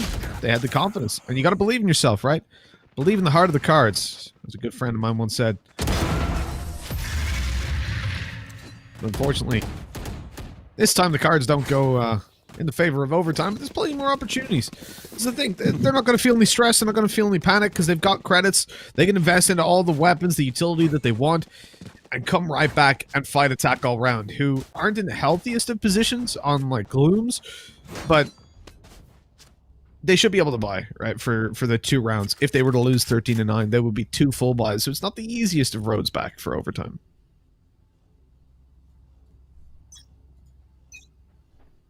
Two is all they need. 2 is all they need. And with a lot of ultimates available, really on both sides, I was about to say overtime, I'm going to have a great opportunity to use those ultimates to great succession. Hole towards the garage doors is going to be super important. Wanna Fly finds 2. That's already the damage done. Of course, the run it back is going to be used to push up as far as it can. Going to end up teleporting back, but they might want to escape here. They got to worry about Ginny, who's taking down the turret. Going to reposition as well. 3v3. Things have evened out. The battle has subsided. And I think to a certain extent, this definitely benefits the attack because this reset is actually a problem for AAA. They've all defaulted back to their sites. All overtime need is a great explosion onto this A site. Conga has to defend it for this round to be a success for them. Camera taken out. Players up close, but he waits for the recon dart. The patience pays off as he gets the frag. But the problem for the attackers is that he got even more. His teammates did. Lava's left all by himself yet again to leave at 11-10. Attack all round. Well, they're not taking their foot off the gas pedal. As soon as they got it into first gear, they shifted all the way to whatever the highest one is. I don't drive. I don't know how that works. But for overtime, they know how winning works. And they're on their way. This should do. Super passive cages. I mean, to be fair, in the defense of Conga, there are one-ways, but there's not a lot on Haven. I like to see some of those ciphers that play over towards the seaside, the one-ways that you can do in the garage. Not really one-ways, but just cages to gather great information. Love to see it. On the A site, a little bit more difficult to be super powerful with those cages, especially in a one-way capacity. But for overtime, looking at how this hit might be on the A side, I think it really does boil down to Juju's popping off with this Blade Storm. It's a little bit of a tough spot in terms of the economy. Some of the members on overtime aren't going to have the greatest of buys, and hence why you're seeing the Blade Storm come through. But some of the ultimates we did see end up being used last round. There's still a lot on the table, and the Showstopper, I feel like that's been around since that eco round that we were saying it should have been used. Maybe it's been grabbed again. I don't quite recall, but oh, so close, but it's traded away. And the neural theft. Juju's gonna find an answer back. This might be the A side hit. But tackle around, a little afraid on where to go. Smoke gonna stop and up the sight line for Ginny. At least the plant will go down. BV3 retake with all members here. Here's the first, though, going to Juju's. Ultimate's still online, still popped. Can pull it out if he wants to, but happy with the Vandal for now. Looking for the sprays here. Oh, the Showstopper. Oh, he's taken down midair. Wanna Fly out of the game. And attack all round might soon be following. 12-10. Overtime on match and series point. As attack all round. They're being pushed all the way. Look at, oh man. That's made me happy. 25, 20, 15, 10. It's going down in increments. Ginny's ruined it, but you know what? I'm happy she doesn't have 5 kills. That would actually make me sad. That's so funny. That's a once in a lifetime opportunity. You know? You're never gonna get to see that again. Increments of 5 for the frags. Unfortunately, that's not really going to matter when you don't make it to the grand finals. Still get a little bit in terms of the prize pool. 3rd and 4th, the only other possibility after losing this one. But if that's what you're happy about, you got to worry about this round in hand. Because Ginny playing close. Shots are starting to come through. Julius and Lava will find the first two, but Glooms comes up huge. We're swapping over to Conga's perspective as he's rotating over to the side. Spike is down, but it will get picked up. The smoke is only going to cover them for so long as it starts to dissipate. And now they'll start to push in. They hear that plant come through. That's going to be the paint shells. It's going to be unfortunate for Pinocchio's and Zeus's. Wanna Fly, despite flashed, has the ability to get the job done. 1v2. Juju's. If there's anyone that's going to clutch this out, it's him. Player on logs, player behind the box, but it's Wanna Fly. Time and time again. Has ruined those increments, but has really sent a lifeline to AAA.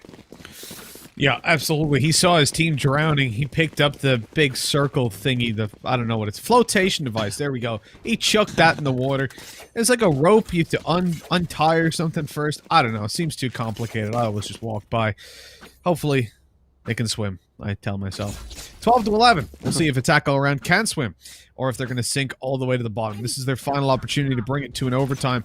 They've done well so far. You can see in the timeline they're building up quite a lot of these rounds, but now no ultimates to play with. It's got to have to be just off of the raw ability alone. Some of their ults, though, have kind of just gone in the wind, like the showstopper. They just got sniped out of the air immediately. Wanna dangerously close to being shut down there. As soon as he put the drone down, as soon as he stepped back, those players swung out.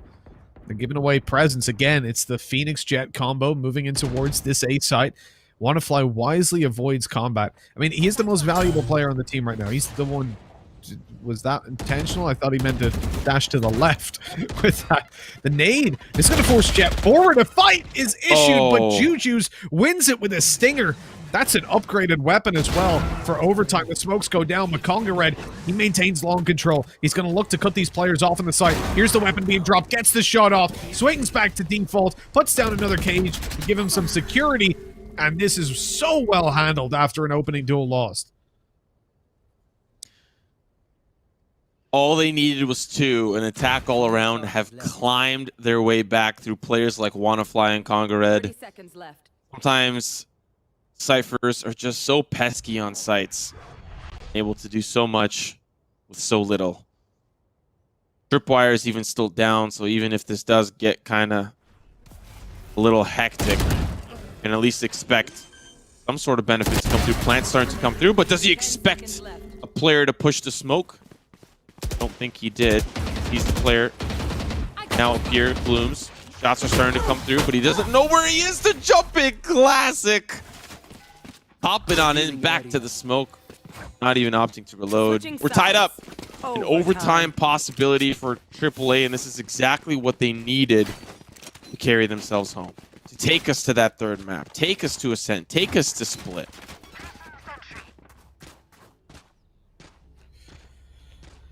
$12-12. Take us to Split. Hey, I'm down for that. I'm happy. If we're gonna go there, let's see Attack All Around take it.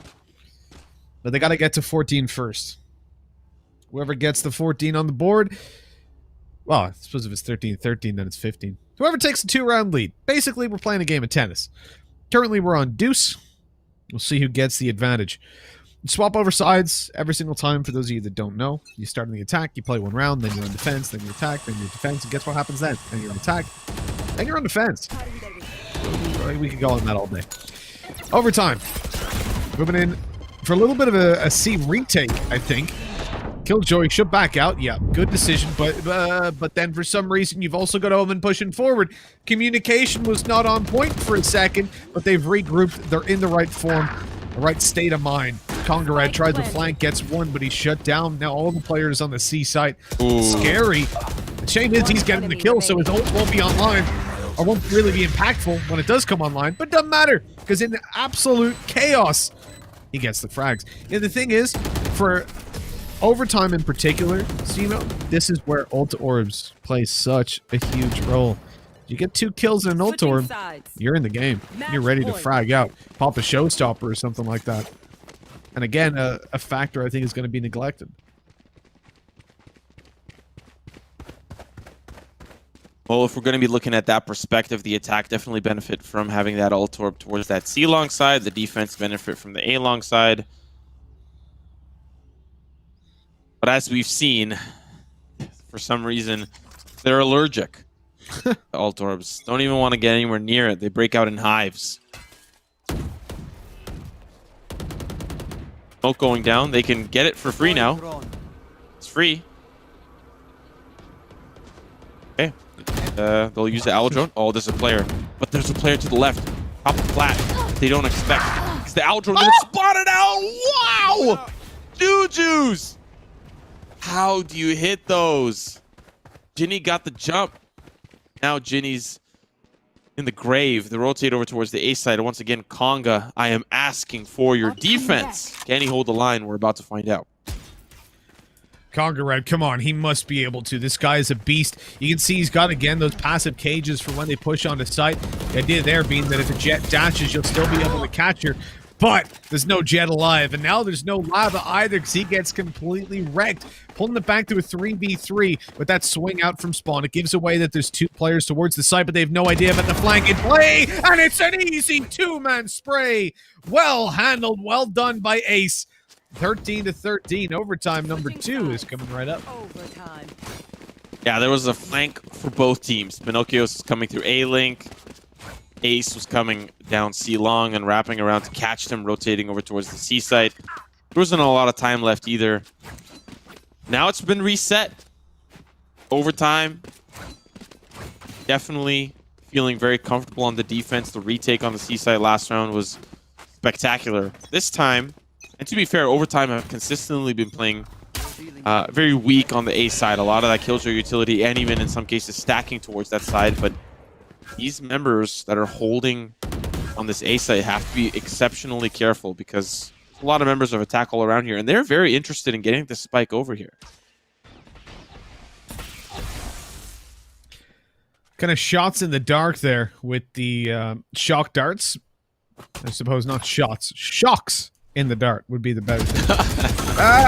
No. Why was there no one swinging with him? Zeus able to get a double off of that before eventually Ginny grabs the trade. The paranoia goes through. No one's pushing on it. The defensive paranoias from Ginny have been unreal. Offensive, they've been useless for the most part. They've done very, very little to impress me. You see, overtime can actually hold this A site quite efficiently because they know all of that killjoy utility is still set up over there. It hasn't been triggered. Killjoy is still alive, so none of it is nullified.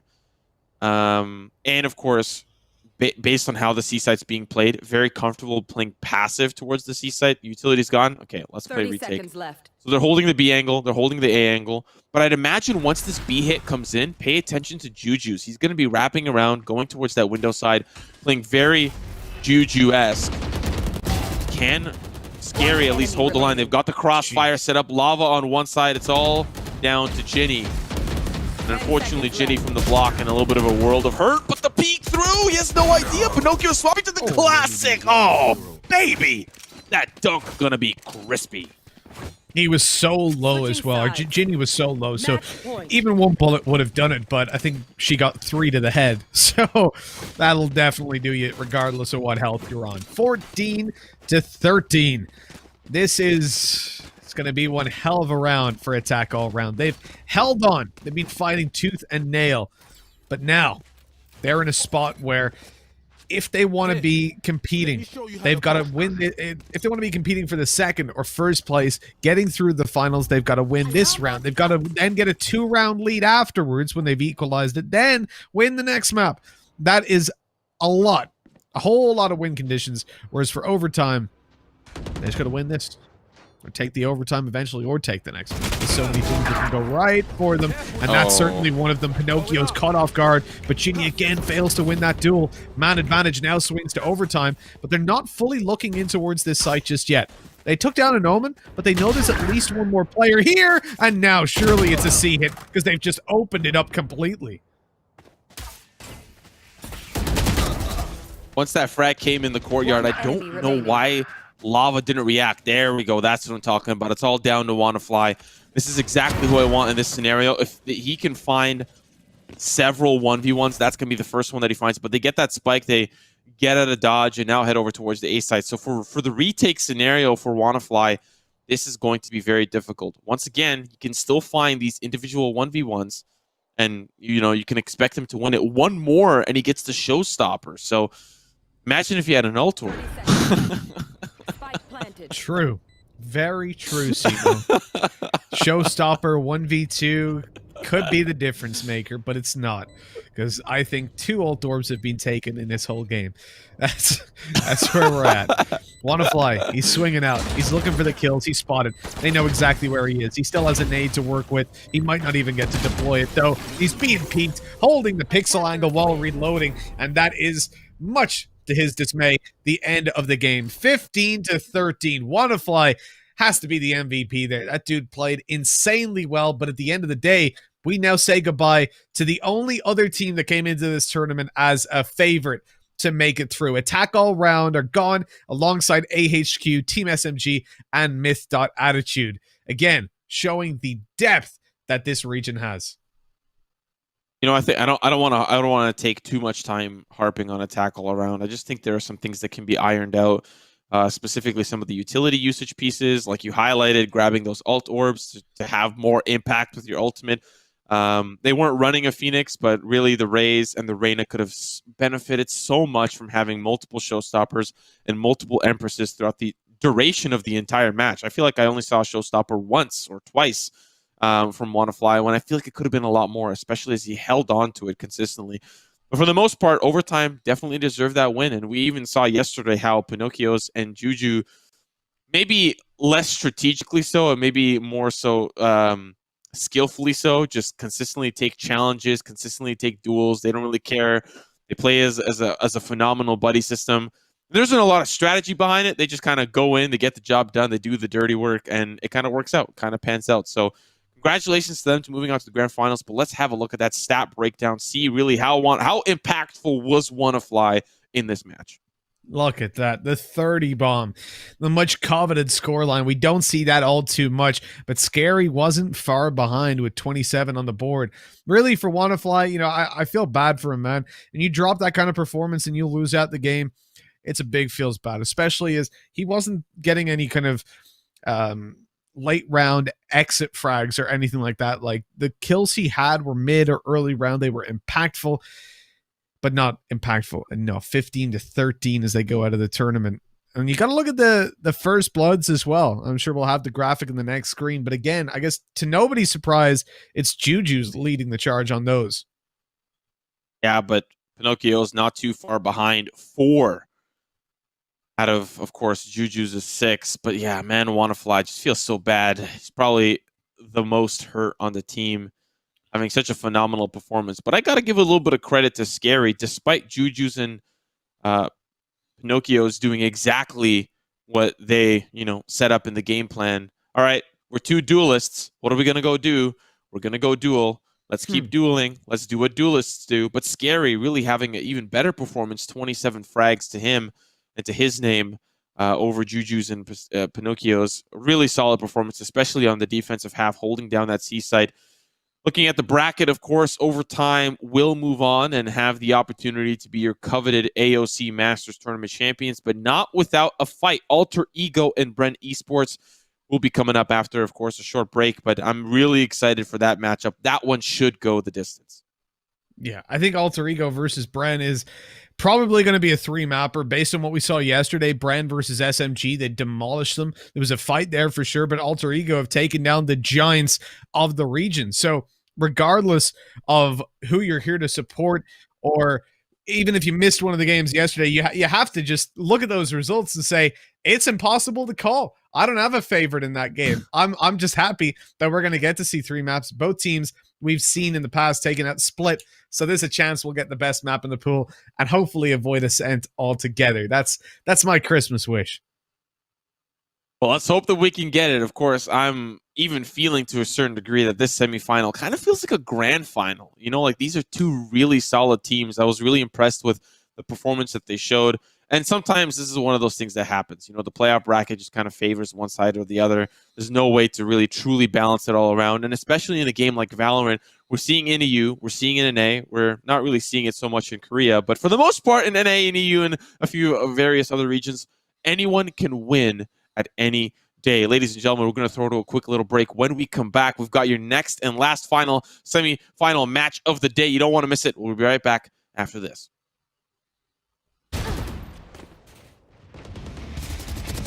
One enemy remaining.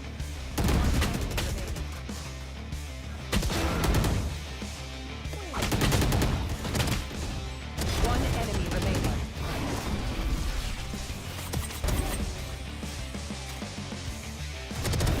No more.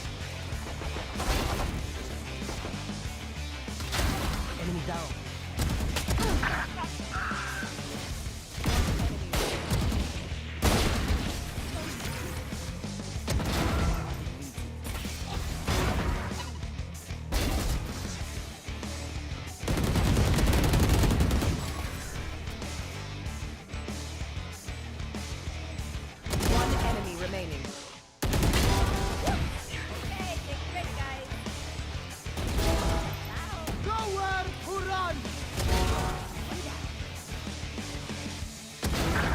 remove. Stay down. One enemy remaining. Attackers win.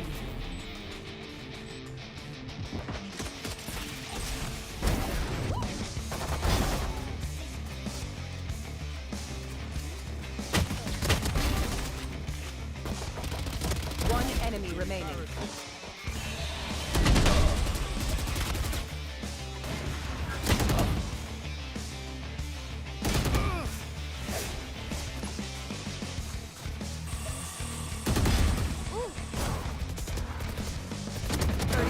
Left.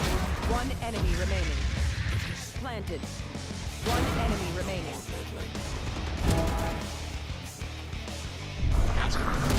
30 seconds left.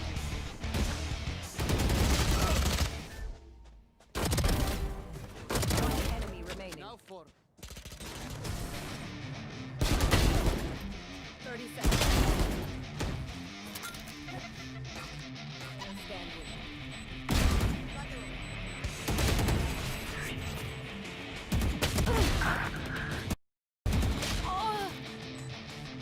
One enemy remaining.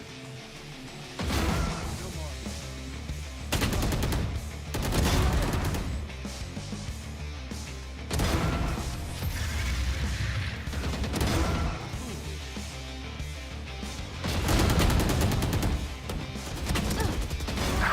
Yeah.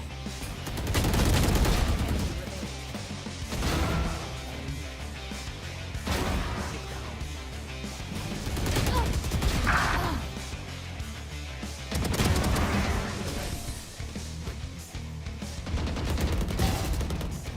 One enemy remaining.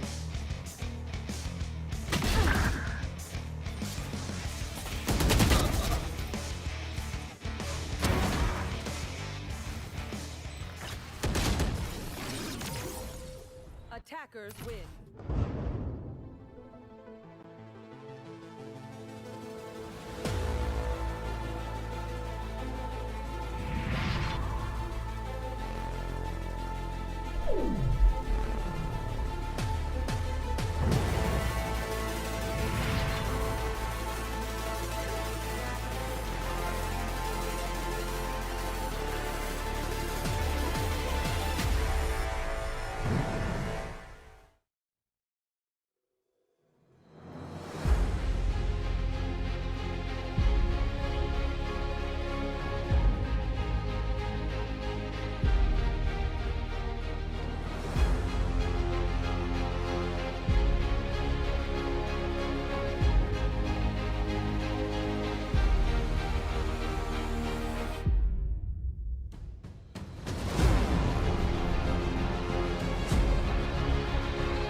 Let's build a dog out of sticks and twine. I can call you master, you can call me mine. Wrap me in plastic and make me shine. We can make a dollhouse, follow your design. You can call me mine.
build a dog out of sticks and twine. I can call you master, you can call me mine. Wrap me in plastic and make me shine. We can make a dollhouse, follow your design. You can call me mine.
Let's build a dog out of sticks and twine. I can call you master, you can call me mine. Wrap me in plastic and make me shine. We can make a dollhouse, follow your design. You can call me mine.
build a dog out of sticks and twine. I can call you master, you can call me mine.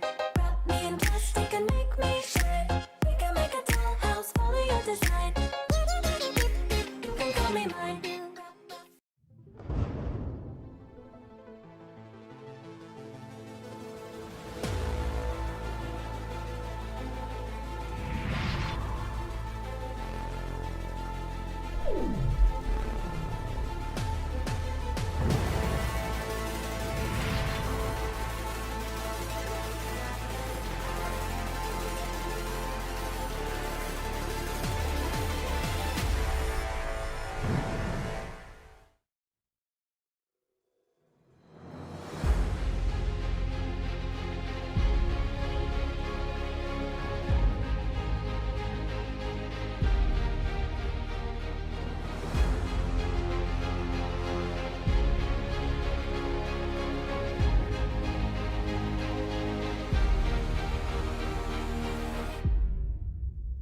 Let's build a dog out of sticks and twine. I can call you master, you can call me mine. Wrap me in plastic and make me shine. We can make a dollhouse, follow your design. You can call me mine.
Hello, and welcome back, ladies and gentlemen. We are ready to roll with the final game of the day and the final semifinal between Alter Ego and Bren Esports. My name is Mitch. With me is Simo, and we're going to be taking you through this wonderful best of three that is probably going to go to all three maps. I'm excited for this one, Simo. How are you feeling? I'm pumped. Yesterday, Alter Ego's victory over AHQ was so shocking, so surprising, and then to follow up Bren, not the favorite in that matchup either, taking down SMG in the 2-0 fashion. If we see a 2-0 here, I still expect a very competitive matchup, right? It's going to be like 13-10, 13-11 if it does manage to be a 2-0, but it just doesn't seem possible. These two teams are so good. You've got players like Borkum on Bren, who just does such a phenomenal job on the entrying for the team, and of course on the opposite side, Frostmine, a solid Cypher, but Berserks. Can't wait to see this guy play on the Jet as well. We saw a lot of that action yesterday, but overall, Mitch, this is going to be a banger. It absolutely is. I mean, there's no easier way to say it. You had the games yesterday. SMG, AHQ, both eliminated by these teams respectively. I'm excited to see exactly what they're going to be able to bring to the table, because for Alter Ego, Sure, we saw them win the series, but both maps were super, super close. We saw the jet play come into effect, but more exciting for me, the Brimstones. The Brimstones were pulled out in full force by them, and when we looked over towards Bren, they weren't quite as willing to do that, but they did have a Phoenix that even I complimented, which is very, very unique. They should wear that with a badge of honor. I think we're going to be jumping into the match info, taking a look at the teams in depth that we're seeing on our screens. We started out with 2-0 win for Overtime Esports versus Attack All Round, and now we are here, as we said, with Alter Ego versus Bren for one hell of a best of 3 to close the day out. Yeah, this is going to be, I mean, you're going to hear the word banger a lot, but let's have a look at the rosters, of course. Bottle, Lemimore, Frizz, Berserks, and Frostmind. Berserks, solid job yesterday, and Lemimore as well. Just a solid roster here on their Alter Ego side. On the opposite, for Bren, have a look at Dubstep, have a look at Borkum. These guys play in tandem with one another. And then you've got great supportive players in Jesse, Ching, and Dispenser. Especially Dispenser, I believe, on the Cypher yesterday, doing a solid job anchoring the sites on the defensive side and playing Lurk on the offensive side. Looking at the map selection here coming in, Bren will have first pick, and they will pick Haven to start. Very interesting to see that, of course, how that pans out for them, what the rest of the map pool looks like. But we're going to be starting on Haven first. We just were on Haven, but I know Mitch, he's itching. One of those two maps, it's got to be split. It's got to be, surely, between these two teams. I'm hoping for it, at least. We did see Haven and Bind yesterday for AHQ versus Alter Ego. Both of those maps chosen by AHQ, though. And then SMG versus Bren. Again, the same story. Both maps chosen by their opposition. Ascent and Bind, in which Bren absolutely demolished. Now, am I seeing correctly? Is to Bottle on Haven gonna be pulling out a Sage? Surely not. Possible. Anything is possible in the AOC Masters. Crazy things, especially not expecting the Brimstone to come in whatsoever, and yet we saw plenty of it yesterday throughout the quarterfinal. Looking on the opposite side, pretty standard selection for Bren Esports. Dubstep and Borkum will be working in tandem, similar to how the prior matchup of the other Jet and Phoenix on the winning team also did a great job of that last time. It is going to be the Sage. We'll see how that gets played out. Haven used to be kind of Sage's kingdom. Those B executes where you'd put up the wall, plan on the opposite side, and then just disperse. We'll see how that's used here. It can be used effectively in the garage. Can be used effectively to choke point the Choose B your plant. agent. Not as effective on the A side, but those slow orbs still can be deadly. But overall, we'll still see the Sage come through. Borkum on the Phoenix, the man that I have complimented. I don't think I'm probably the first one that I've actually given a compliment to, but I've enjoyed his Phoenix play. I think he's really instrumental in getting into sites and taking those more aggressive stances, and we'll see that on the attacking side, which is where they'll begin. Still, in general, I'm not won over. He's still on the bottom tier for me, but as I said, sometimes it's just players that these kind of playstyles suit. And we're seeing their best map for Alter Ego being split. Let's hope, then, that we're going to see a little bit of... that we're going to see a win for Bren, so we get to see split. I'm rooting for Bren. Let's go! So I want to see split right afterwards. Players to watch. Let me more. Let me more. That's what he's saying, because he's taking all the kills. He wants more, more, more. And Borkum on the other side, as we said, the Phoenix extraordinaire. It's interesting to see Split and Bind be the best map, and yet the first map we're going to is Haven. Looking at some of those statistics, Haven, one of the best win rates here. I'm assuming they just want to get a certain map out of the way. But wouldn't you want to go to Bind, where you're feeling the best? Maybe we'll have to see what this map looks like and what they have in store. An aggressive push from Alter Ego to kick us off down through the courtyard, and the A site is wide open due to some of the antics in the courtyard. Now it's going to have to be a 5-player retake, but there's 4 players remaining for Bren on this pistol. Spike plant goes down, as you said, only 4 to defend it, but for Alter Ego, they've still got to find access. They've got to get in And the drone coming through, spotted one in spawn. Not really the best of information. It does delay them, and even more so, the hot hands come in to do the same. Recon dart, again, just feeding info. That spawn is very difficult to push through. The jet push, it manages to get one. The shutdown by Bren, though, right after. They absolutely annihilate Berserk. He went undetected for a split second, but as soon as he came out of his cloudburst, he was dealt with. You were also looking at Tabottle flanking around. One of the players that was still caught up in that courtyard mayhem stuck around and decided to rotate over after that spike was planted on the A side. So an opportunity for mayhem. Unfortunately, it's not enough. It does get two-piece, but it's Borkum and Jesse that survive, carry the torch on for the rest of the team. Looking at this round, it should be, of course, Bren Esports in the hand. But one of the things that I like pointing out is players that buy SMGs and players that don't buy anything, like Dubstep here, and players that buy the Vandal. You want to carry that over. If that falls in the wrong hands, you are not going to be happy about that very expensive purchase in round 2. Borkum, the confidence.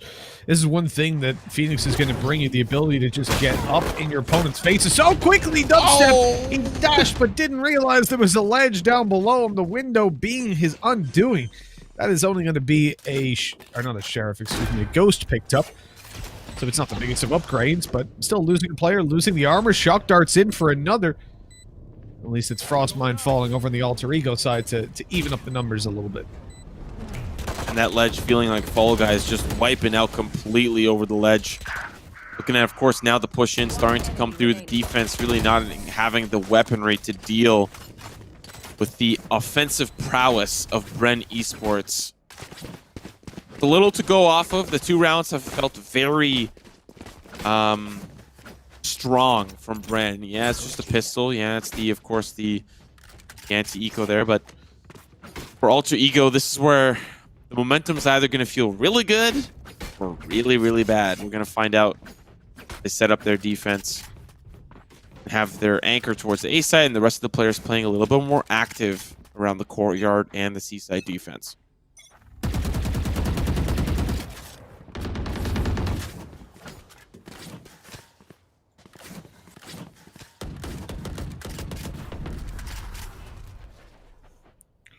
So one of the big things about Sage when we spoke to some of the pro... Actually, I'll come back to the point because I feel like Bren... They're spread out, so typically this shouldn't be a push, but look at that. Dispenser, he goes through the smoke and he waits to try and catch Lemmy more off. Little did he know he was against the player to watch on the alter ego side. Again, aggression coming through short and long whilst they have a player lurking out in middle and outside of C. For me, this does not look like a position where you want to be pushing.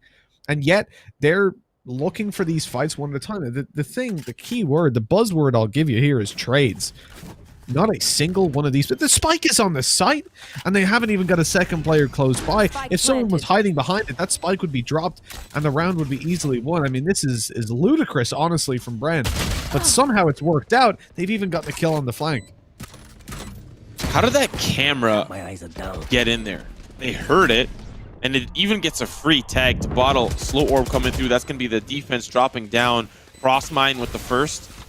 But it's still feeling like it's possible here for Bren. Wall goes up, diffuse starting to come through. They need to push in, they need to get active. Bottle's gonna fall, still it's being diffused, but as they start to funnel in, it's Lemmy Moore. The diffuse ends up finishing the deal, but they've done so much damage on the side of Bren Esports. 3 players down, and it could have been a thrifty win as well.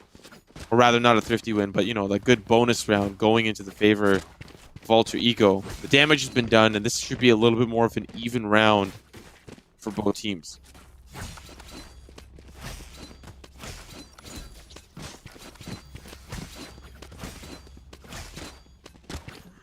Keep up. Sage hold for A.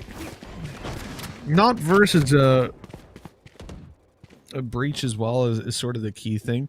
Like when we talk to some of the pro teams about why. Oh, hold on. This is going to be a fight up close. The support there as well. Oh, Tabottle swings, catches the frag. He is traded on. But that's it's worthwhile with the weaker weapons, really. It's a good Spectre opening. Deploying drone. Tell me about breach. Out of charges. I'm gonna let you finish your thought. You were there. You were getting there. I'm gonna let you get there. Thank you. So yeah, the thing with Breach, the thing with Sage more particularly is that players have described her as being a good agent for. I thought that was a double shock dart, but they missed it. For countering Breach, because you've got your slow orbs, you've got your wall. Like if they execute in, if they stun, they flash, you can use that to completely slow down these faster executes, especially if it's a Breach Brimstone comp. Looking at the likes of Bind. Now the issue you have in here is that I don't see what Sage is directly countering. Therefore, Sage is basically being used as map control, but towards a long, not the strongest position, 30 seconds even left. slightly, especially when you've got Jet playing middle. I'd much rather those players swap position. And then the other side of it is you need to find kills because you're basically being used for your ultimate as well. Hunter's Fury coming through. So far, the defense has managed to hold at least a couple of players down, but Ching will find at least the refrag. Not much time left. The Spike's got to get down, and Ching is just trying to hold the line. They know where the last player is. Spike is being planted. This is the opportunity to push in, but he's only got 30 HP. Does he realize it? He does! At the last second, but Lamy Moore having the jump onto Jesse. That's going to be the second round conversion for Alter Ego, something that they were desperately trying to claw their way back in through. Lamy Moore flashes from the shadows. Tied up 2-2. Bren Esports definitely going to be kicking themselves about this one, but they've got a Blade Storm here if they don't want Dubstep to purchase, if they want to save that economy, and they can partner that up with the running back if they want and create a deadly duelist duo. Maybe get an execute on that A site and take down the anchor Frostmind.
As the defense is really just taking their sweet time, Dubstep's going to be a huge problem, especially if he goes and check. Now they're starting to come through. He needs to start to go up and over. Frostmind and Berserks are going to find two. It's traded away down to the Jet, of course. And here's going to be that updraft play that we normally like to see. But unfortunately, the smoke's going to cover it. Lamy Moore from down below. What a retake from Alter Ego. Unfortunately, Berserks couldn't get there fast enough.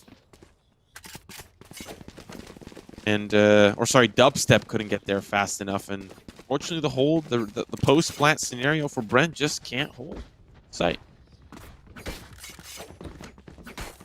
3-2. 3-2. I feel like for Alter Ego, now that they've got everything online, that they've forced out, like, you can look at the last round as a huge win. Not only because, I mean, you won, but you forced the run it back. You forced the Blade Storm. Now you've got ult advantage as well. This is a round that they should 100% be coming out on top in. I could see them going for some early aggression, potentially, but, well, actually, Tabottle is the one doing it straight down middle, and he jumped to the right. He could have made it around the left corner, but he jumped to the right, so he was in the open. A blind evidently confused the hell out of him. And with that, an opening duel for Bren. This is where you're going to have to commit the ultimates now. I did say Tabottle, though, is going to be used for the ult, mainly. Exactly And you can see that in the fact that he's the one getting aggressive to try and find those opening duels. Speaking of opening duels, I think it's important to highlight for the past 3 rounds in a row, Bren have successfully won the opening duel 3 rounds in a row, despite Alter Ego eventually winning. I feel like the past 3 rounds, or at least the past 2 out of the 3. The point being is that Bren have done a great job of finding the first bloods, and I'm imagining they'll likely be at the end of the day, the list Spike on the list planted. for first bloods here. But Hunter's Fury will trade out a player. Paranoia comes through, and it's a little bit of an awkward one. It actually ends up paranoiing Berserks as he enters the site, which is not something you want to happen, but Enemy still, remaining. this retake is just frag after frag. Dubstep with the op is not going to be enough to get the job done. And despite these first bloods going to Bren's opening picks, it seems like the retake on this A side has been working out quite well. So what I'm expecting, Mitch, moving into this next one, don't hit A again. These retakes are working out just way too well for Alter Ego, despite some weird paranoias that hit their own teammates and utility maybe not being quite there. They're just winning the duels back into the site. They're really good at playing those retakes, especially in from heaven. Seems like they're just getting so many of those fights. As you're saying, the high ground is in their favor, and they know how to use it. It's over, Anakin. But it's not over for Darth Vader, because he's returning in the latest Obi-Wan Kenobi spin-off series. I'm super excited for that, as I said yesterday, and I'll be saying it every day until it comes out. Let's go. Hello I there. just feel like you're like a running ad, you know? Like you're just, I just feel like you're like reciting copy like at the drop of a button, even though I don't think the Mandalorian would ever, or like anything Star Wars related would ever sponsor a Riot game, or vice versa. But Fortnite would. Fortnite would gladly.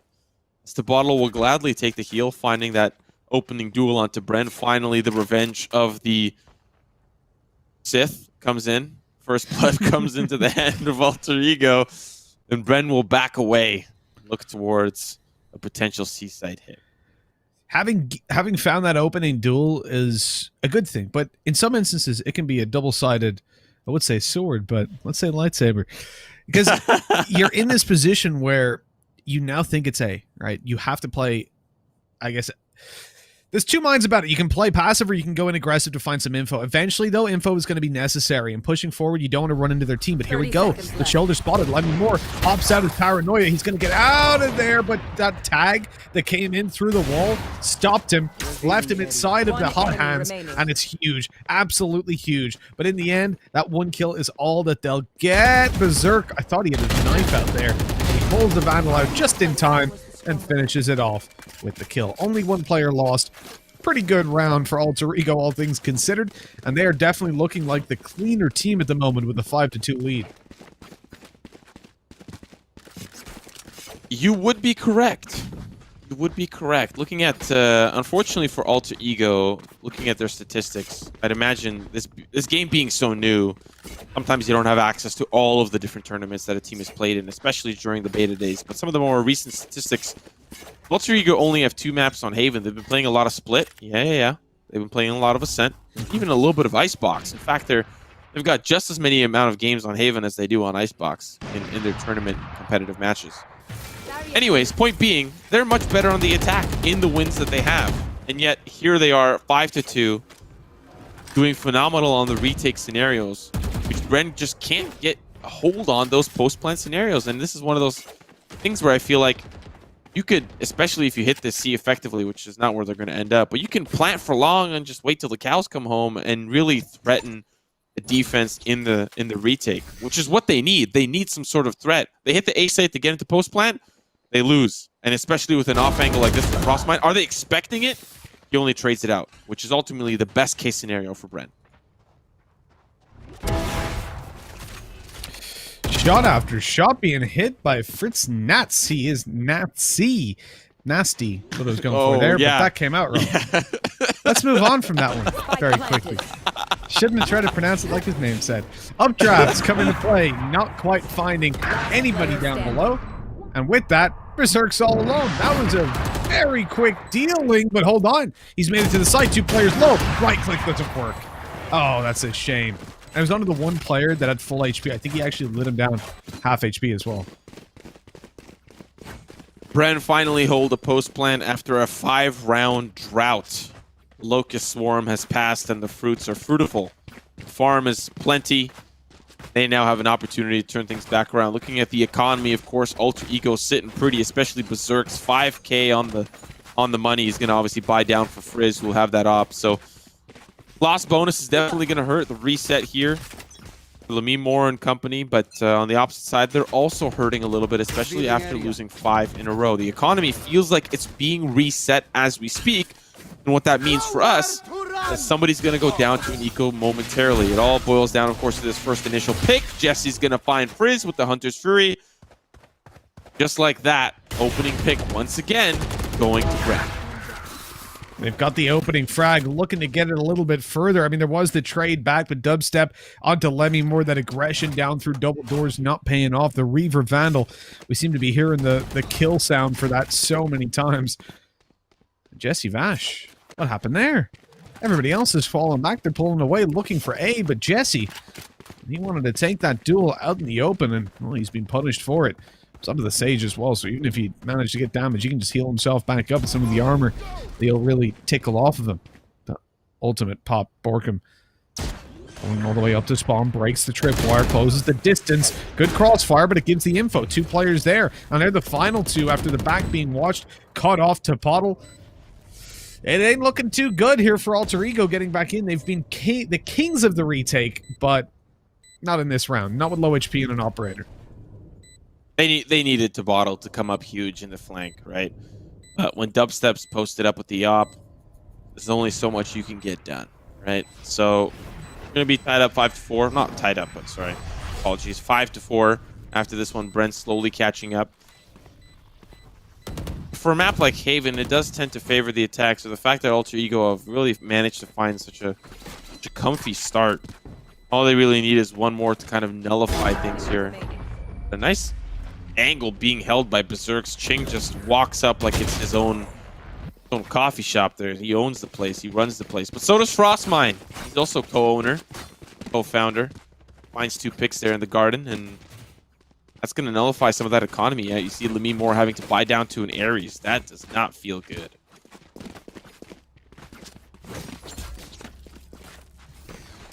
I mean, he's playing double doors, so the spam is always possible. The only problem is you have such limited ammunition with an Ares. The only time I see it is really working for spams is when you're playing a Sova and you're like Ascent, B site, because you're not going to blindly fire, right? Like you're seeing there, through the double doors, there was blind fire, just random spray, started the round. The weapon's still usable in late round, but definitely requires you to be much more stuck in the mud, much more static than some of the others. He's actually going into the re-peek in towards double doors. Camera went in, Dispenser spotted him. Yeah, that didn't quite land. There's still a gap from the playoff. So they decided to just go full mid. One waiting outside of the double doors in case a push comes through. Good spot. No shot on the operator, but Borkum's there to find the trade. Still, wall goes up. This no flashes left. Otherwise, you probably would have went through that. They'll just took away on the back of the site. The molly down just in time to stop any sort of re-aggression. And that was a shot, not through the smoke actually, just as the wall fell, that allowed for the man advantage to sit pretty with Bren, but they're only by 1. Long player gets tagged. That's going to help out Frizz. Fortunately, not anticipating that updraft. Goes up. But what goes up must come down. Dirk can't capitalize on injured Borkum back site. 5-5 is scoreline here, and it's going to be an awkward buy for Alter Ego, but they want a full buy in the last round. So a couple of ultimates likely going to be carried through to that point as well. Berserk 2 away, 2 ult orbs, and he can find himself a Blade Storm in that last round if he wants. Same as Lemmy Moore. We'll see what they prioritize, if they even do. A region that doesn't pick up ult orbs probably means that we won't get to see that type of focus, but an eco round means you can kind of let your hair down, and you're seeing 3 members in the courtyard, and Lemmy Moore finds success with Tabottle pushing up through the window as he gets tagged, so he'll have to back away. And Borkum's entries are just looking way too strong, and the amount of times he has this ultimate online really provides the value that you would be expecting of a Phoenix. Again, he's one of those agents that if you're playing him or Reyna, to an extent Jet, although it does depend on team comms, like she can bring value to your executes, but for Phoenix and Reyna in particular, there is no excuse. If you're middle to bottom of the scoreboard, you're not doing your job. You're causing problems. Whereas if you're going to step back into a breach, you can still have that bad game. You can be bottom fragging, but you can still be one of the most valuable, or if not the most valuable player on your team. So that's why I don't like these duelists. Is everyone has bad games, right? You just lose more than you gain. But for Borkum, he doesn't appear to be covered by that rule. This guy only seems to frag. Deep breath.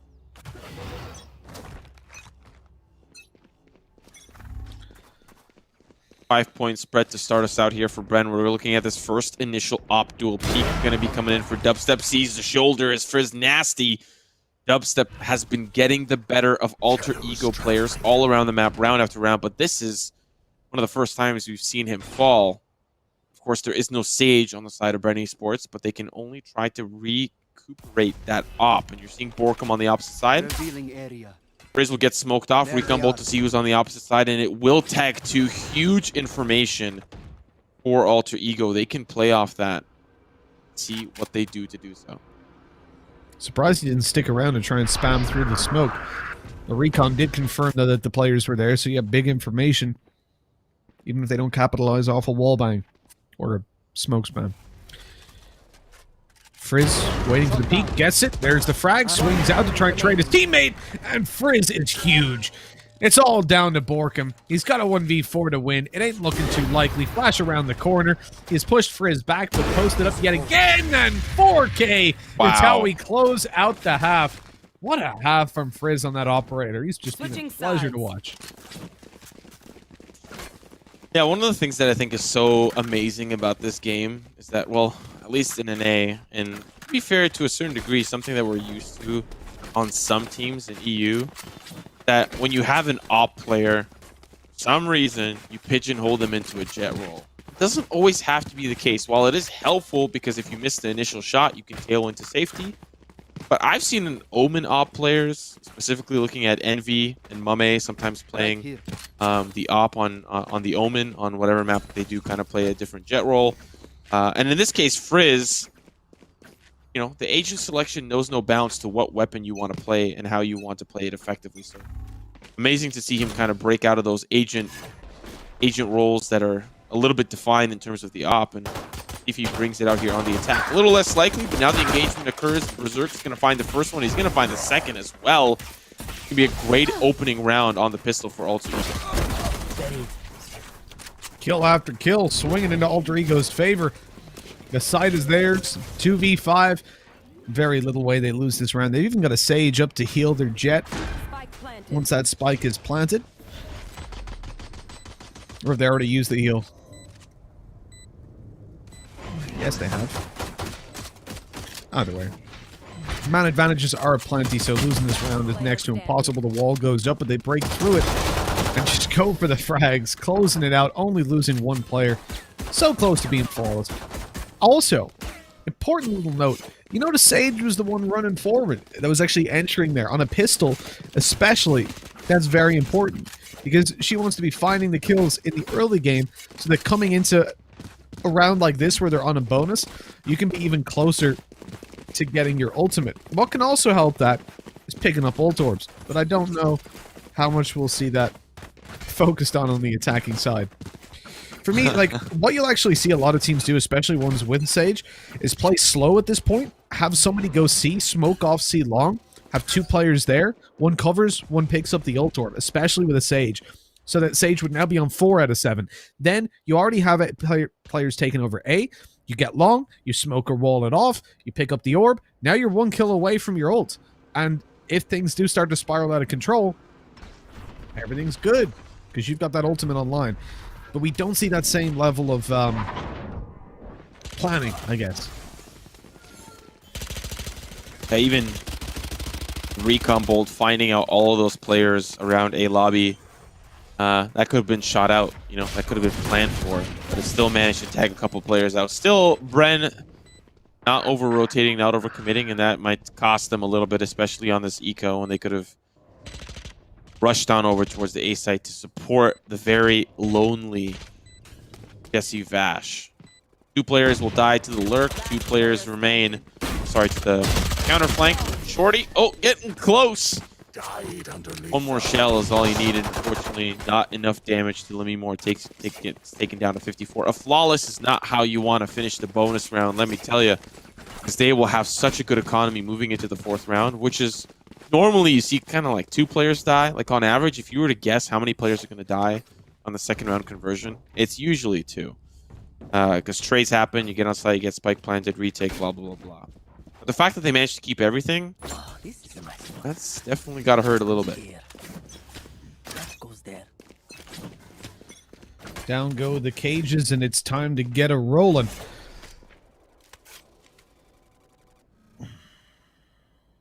The barriers are up.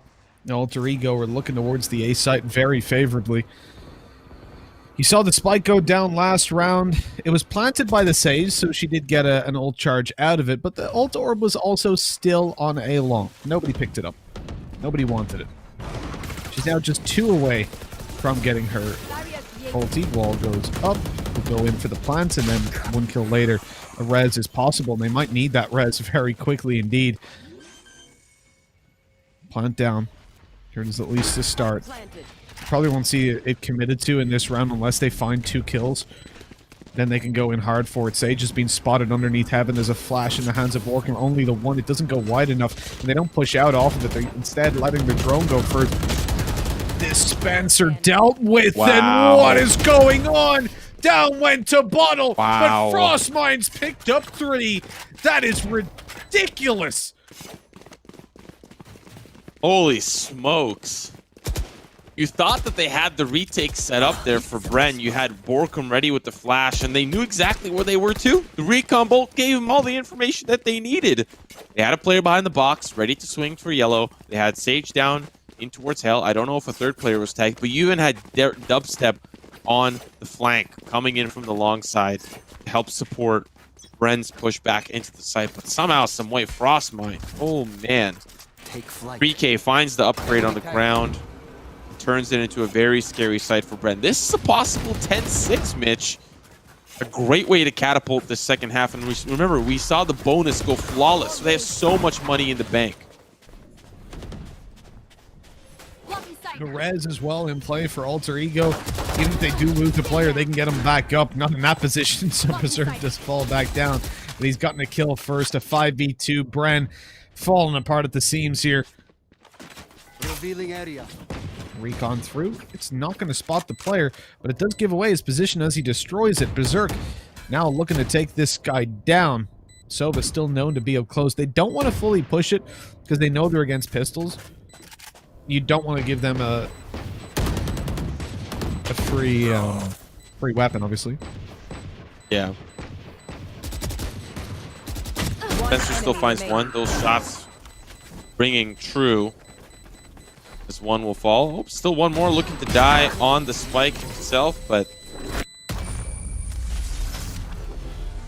now, of course, we'll see 3 members survive for Alter Ego. 10-6. This is a very important round for Bren. You lose this momentum, you find yourself in a position looking down a potential loss of map number 1. A map that Bren Esports ended up picking. Not something I think we had originally expected, considering they were the ones that picked this map. Alter Ego is the one that isn't very, at least, practiced in terms of tournament records on this map. And they're very happy to take this to Bind, Split, or Ascent. Very, very happy, because those maps are so successful for this Alter Ego. So this round has huge implications for the rest of this map. And it does boil down to how Bren are going to play it. Running back available for Borkum, and he's in such a deep spot. This would be perfect. If he pops it now and rushes forward, the problem is that someone could kill it and then rush in and kill him. He'll wait until the A side is actually being overtaken, which is now all the players are here. They're starting to barrel forward. Borkum on his way up behind. The big flank coming into play. Wall off and spawn. Stops them peeking. Heaven as well. Smoked out. Spams are going down. But look at this. Look at short. 2 players are going back to watch the flank. So Borkum will be quite happy that he's gone to his teammates. This means he can actually use his ult to entry for them. Because if you do it behind, again, that problem is always there. What if someone's hiding in the corner, kills your ult, and then comes and kills you as you respawn? Here. Come on, let's go. Excuse me. I think I'm dying. Well, you also might think that Alter Ego is dying. Running back's not going to help entry the site. The team is starting to push in. Frostmine with the flank. He's coming in from behind. They'll still spray him in. It's the sandwich. An Oreo cookie right in the middle. Takes them all apart. Alter Ego take this 11-6. Well, wait, or do they? Yeah, they do. They do. They're fine. 11-6. Solid work from Alter Ego. Oh, bro, do you ever swallow and it's just exactly into your lungs? That's what's just happened to me. Oh, Very that was so unfortunate. horrible. Very, very unfortunate. I wish you a speedy recovery. Thank you. Woo! Hope things end up for the better. I do. So what I was going to lead to before I started to die was that Borkum with the ult, I wasn't sure they were going to go for it because they were locked out. Time was pretty low at that point. 5v5, no real access in. But they still ran, and that's the problem, right? They lose a lot. They lose their ult. They lose the site. They lose the round. And with this, they just might lose the game. It's a 5 versus 3 as C gets completely overrun. Again, the dash straight up through C provides them so much value. After finding that opening, they knew where all their opposition were. This flank is known to be coming through. Borkum surely wastes a flash on this one. If he still has any left. He should do. And there you go. He catches Frostmine. Now got the flank play. They're waiting for it. Really good anti-flash by Frizz, but Tabottle had it covered as well. And with Jetsy all by himself. What was that, Lemmy Moore? That was a play. You know, I've seen that done before when you're trying to bait so your teammates can run through and kill him, but I don't quite know what he was leading to. Enemy remaining. Okay. Not enough time, though. But can he? He can! Holy smokes! Not like it matters, but wow. It matters in his heart. Match point. It matters in his heart. Exactly. Well, correct me if I'm wrong. He just used his ult, right? So he's just gotten all those charges back up. He's 4 out of 7 because he was able to grab himself all those frags. So it does actually provide some value. Although the same can be said for his opposition, who a lot of those players that died are now one step closer. But the Hunter's Fury could be something that helps them out, being as they don't have any other ultimates that are kind of impactful online. You know, I wouldn't really consider Cypher or Omen's ultimates to be something that are round-changing the majority of the time. They help, but they don't single-handedly win, whereas something like Run It Back can get you a site for free, and the impact of that is absolutely massive a lot of the time. Potentially the last and final round of regulation here, Mitch. Just a good old-fashioned B beta hit. Wall on the left, or a wall on the right. They're opting in for the wall on the left. Plant down, smokes down, funnel out. But Borkum, he knows this. He's been playing since beta. Comes in with the flank, 2 players coming in from the garage side.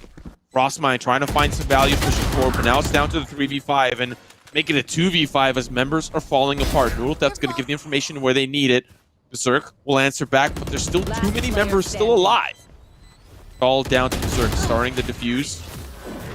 Spencer will not need any more support as Borkum will seal the deal. 3K on the round.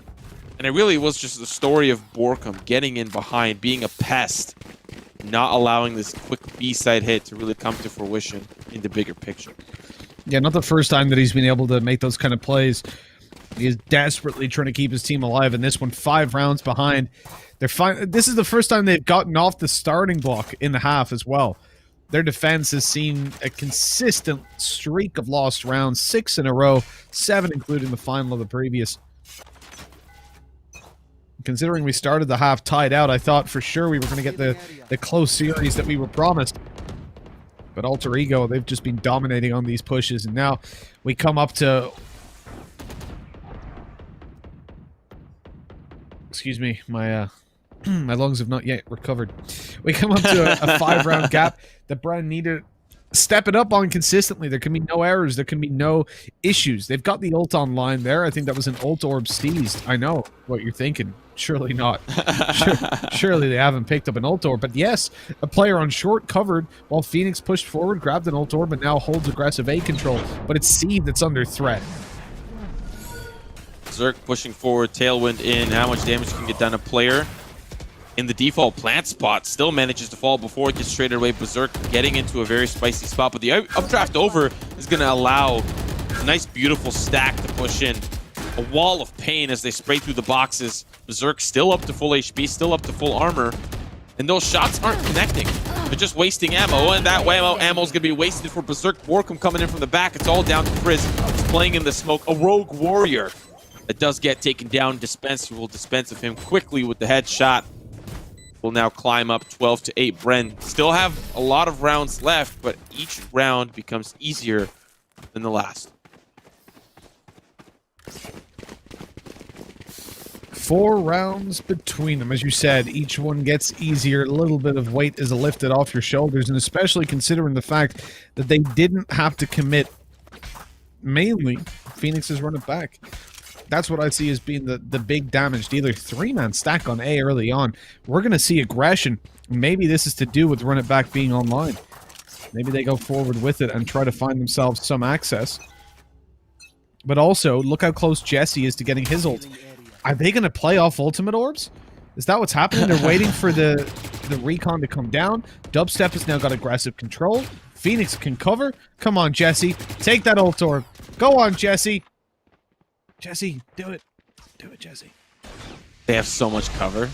They have, like, the entire military here. You've got sandbags set up. He did take it. Okay, he took it. He took it. Will he survive, though? Off angle being played by Borkum. Now here comes the flash. He wants to get active, wants to get involved. That's going to be, of course, the clone that dissipates. But he's still there. He's still alive. The slow orb comes through, but he's just knocking him down. One at a time. Dubstep playing from range. Res comes through, and there goes Dubstep. Wub to the ground.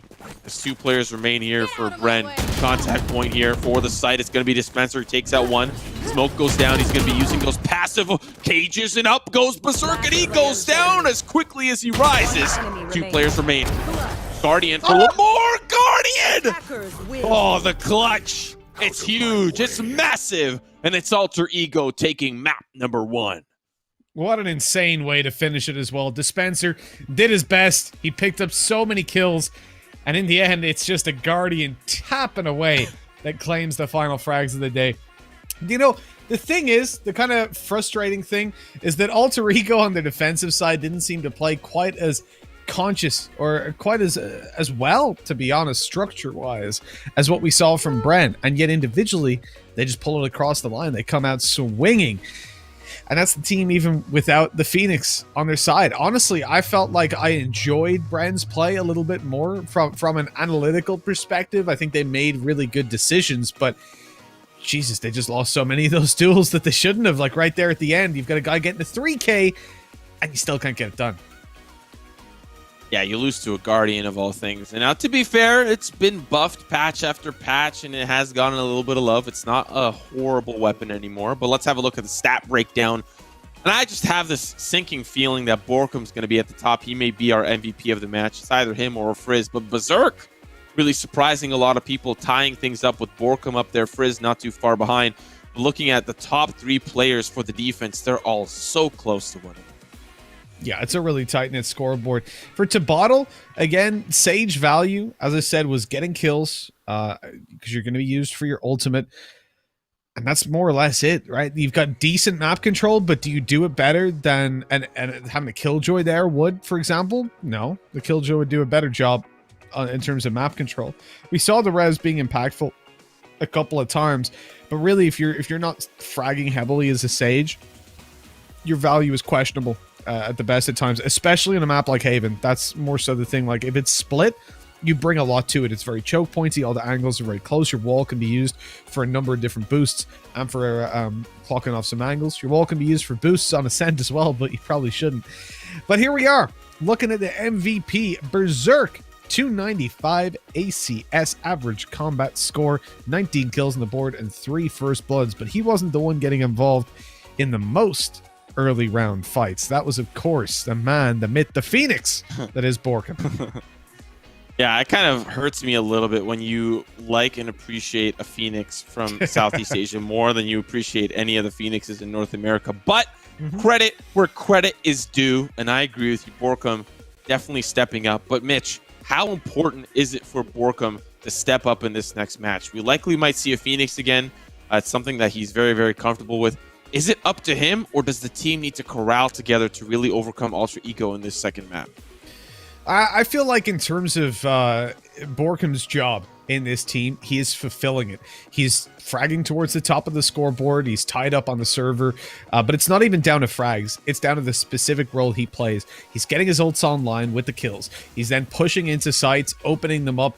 I cannot count the number of site takes that he was directly involved in on the attacking side, either clearing them out, getting information for his teammates to trade on, or seeing that they were clear and speeding up the take, meaning that there was less time for retakes and flanks. So I don't think it's on Borkum. Honestly, I see this as being the rest of the team that needs to step it up over on Bren, because, as we said, there were a couple of big plays, the likes of Dispenser there at the very end. Jesse Vash had his moments on the flanks, but altogether, it was an underwhelming performance in that second half, and that's where things need to change coming into the next map. But before we find out what map that's going to be, we're going to throw things over to a quick break. We'll be back real soon with map number 2.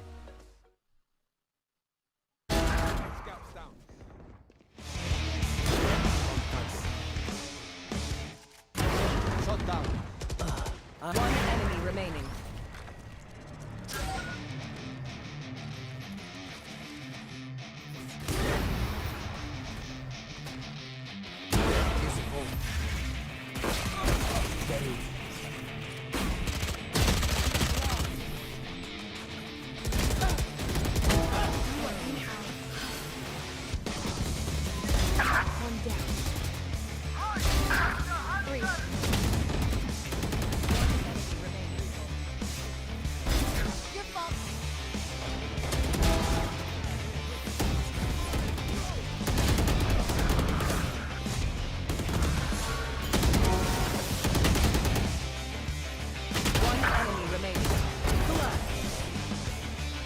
Attackers win. Place out of my...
Let's build a dog out of sticks and twine. I can call you master, you can call me mine.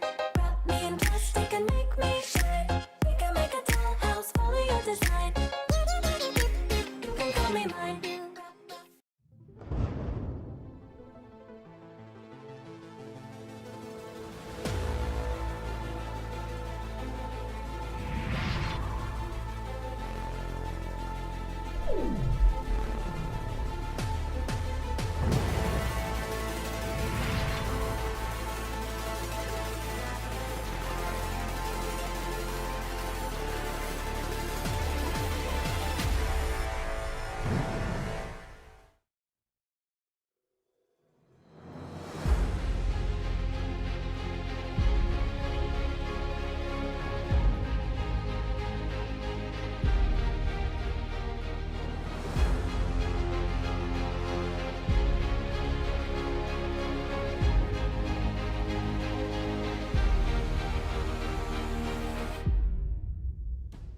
Let's build a dog out of sticks and twine. I can call you master, you can call me mine.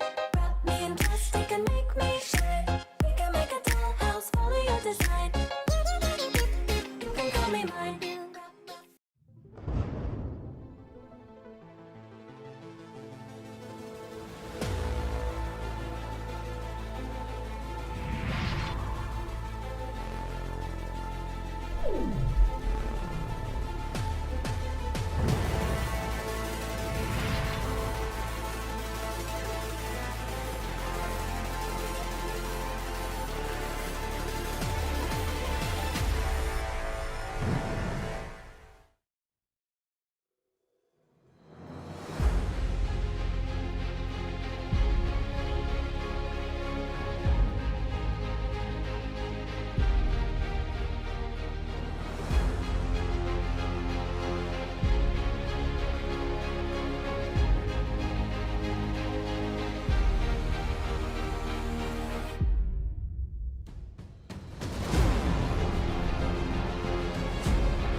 Let's build a dog out of sticks and twine. I can call you master, you can call me mine. Wrap me in plastic and make me shine. We can make a dollhouse, follow your design. You can call me mine.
Hello, everybody, and welcome back. We are ready to rumble with what is going to be potentially the final map of the semifinals. It's 1-0 to Alter Ego, moving on to, well, we don't know what map, but the map choice of their opposition, at least, of Bren.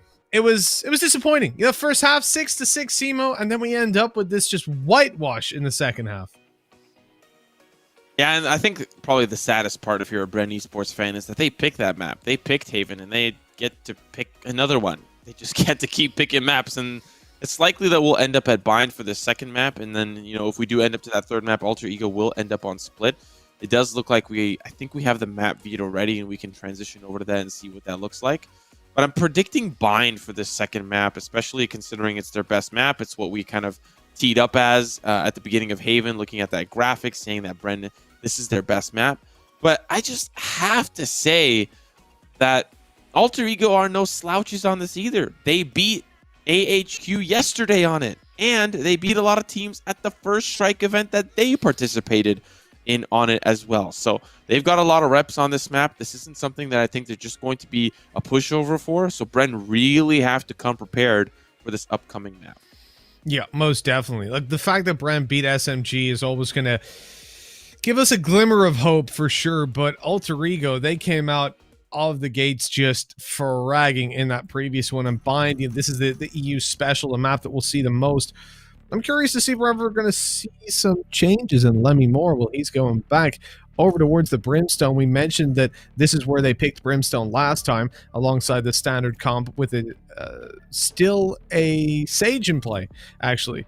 So to Bottle, hovering over a Raze, maybe we are going to see a little bit of a shift in gear for Alter Ego.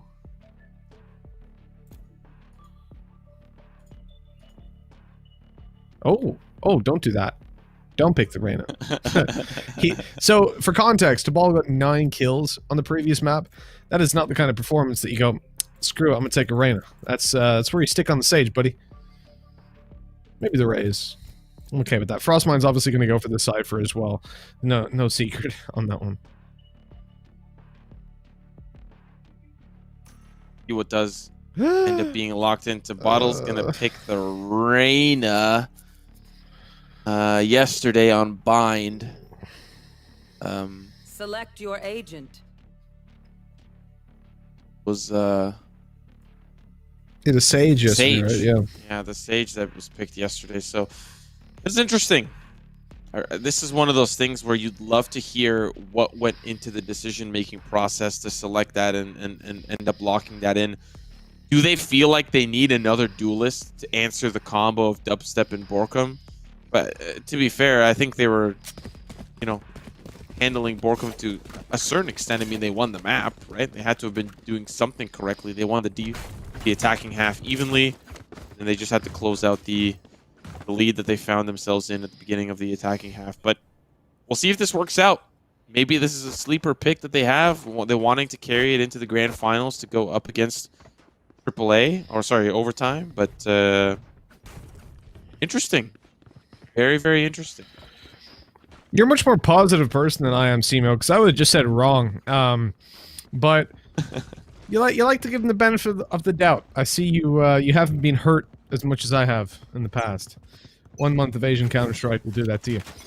I feel like, you know, I'm not a fan. I'm not a fan of this composition. I think that you would have brought more value if you're playing as the Sage, certainly on this map versus Haven alone, but also the fact that Tabottle wasn't fragging. Now, let's get into his head a little bit. Maybe this is where he comes in going, you know what? Screw it. I'm a frag, right? I'm feeling this map. I'm going to go for it. And he started to send it out towards long, but with a Frenzy, long range, you're probably facing off against Ghosts. It's not the play. He's going to wait for them to get up closer, peeks at just the wrong time. But he has got a Leer of his own, and he might just pop that out. The cage going to force him. That's his teammate's cage, actually. But it does make him play a little bit more passive and avoid any notions of going aggressive.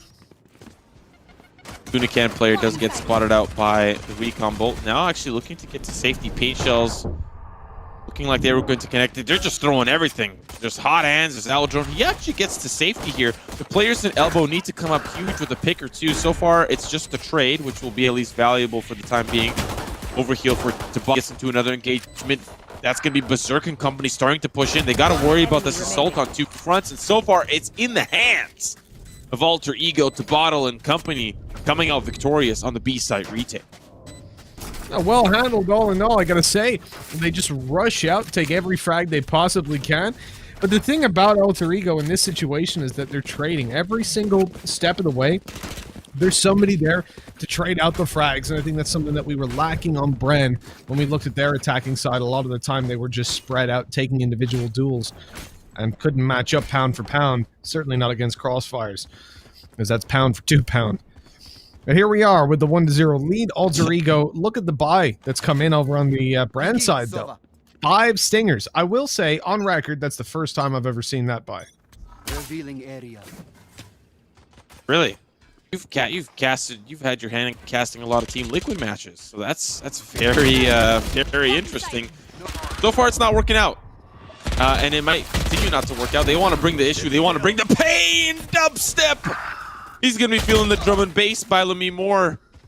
Shock Dart and Stinger will answer back as the 3v2 still very doable, and as the plant starts to come through, Berserk bites off a little bit too much. Now it's an even footing. 2v2, flank from the short side, and it's gonna get sprayed. He jumps right through the portal. Will he chase him down? Things come through. He thought about rotating back towards the A side, and that's really why you're still seeing at least the Cypher stick around. Spike being planted. Tag comes through, knows exactly where he is, takes out the tag, spray with the ADS to Bottle. Gonna put that round in the Bottle. This is likely going to be a 3rd round conversion, and that is huge for Alter Ego to kickstart this map. Yeah, you're looking at pistols here for Bren. I gotta say, the 5 stingers did a lot. Usually, whenever I've seen those pulled out, you're gonna, or like a majority of stingers, you're gonna have something to help you support on range. Players go down to a Marshall. You see Sheriffs come into play. To commit fully into 5, it's ballsy. It's ballsy, especially for an A-side push, but it's not worked out for them this time, and now the punishment, they will atone for their sins. If they lose out the previous round, they're down to just a couple of Sheriffs for this one, and 3-0, as you said, quite likely to come into play. A 3rd round conversion, hard to deny with this kind of a buy. Lamy Moore in some trouble if the flash comes around the corner. He's gonna wait for the drone first, though. Drone goes through TP, so they have no idea about Phoenix. Is creeping up, who's getting close, flash into smoke, and Lamy Moore is dead. He gets taken down by the Frenzy. Jing down, Jesse as well falls, and with that, a 4 versus 2. Bren on the back foot, even despite their opening kill, and there's the weapon they retrieved, just gone. One of the things that I don't know if I like or dislike about this region, I'll wrap it up here with, there's a lot of information that is played off of in this region based on pure eyeballs. No one to interrogate. So Berserk pushes showers, and with the information of his eyeballs, he says, I'm going to push through dust and flank to A short.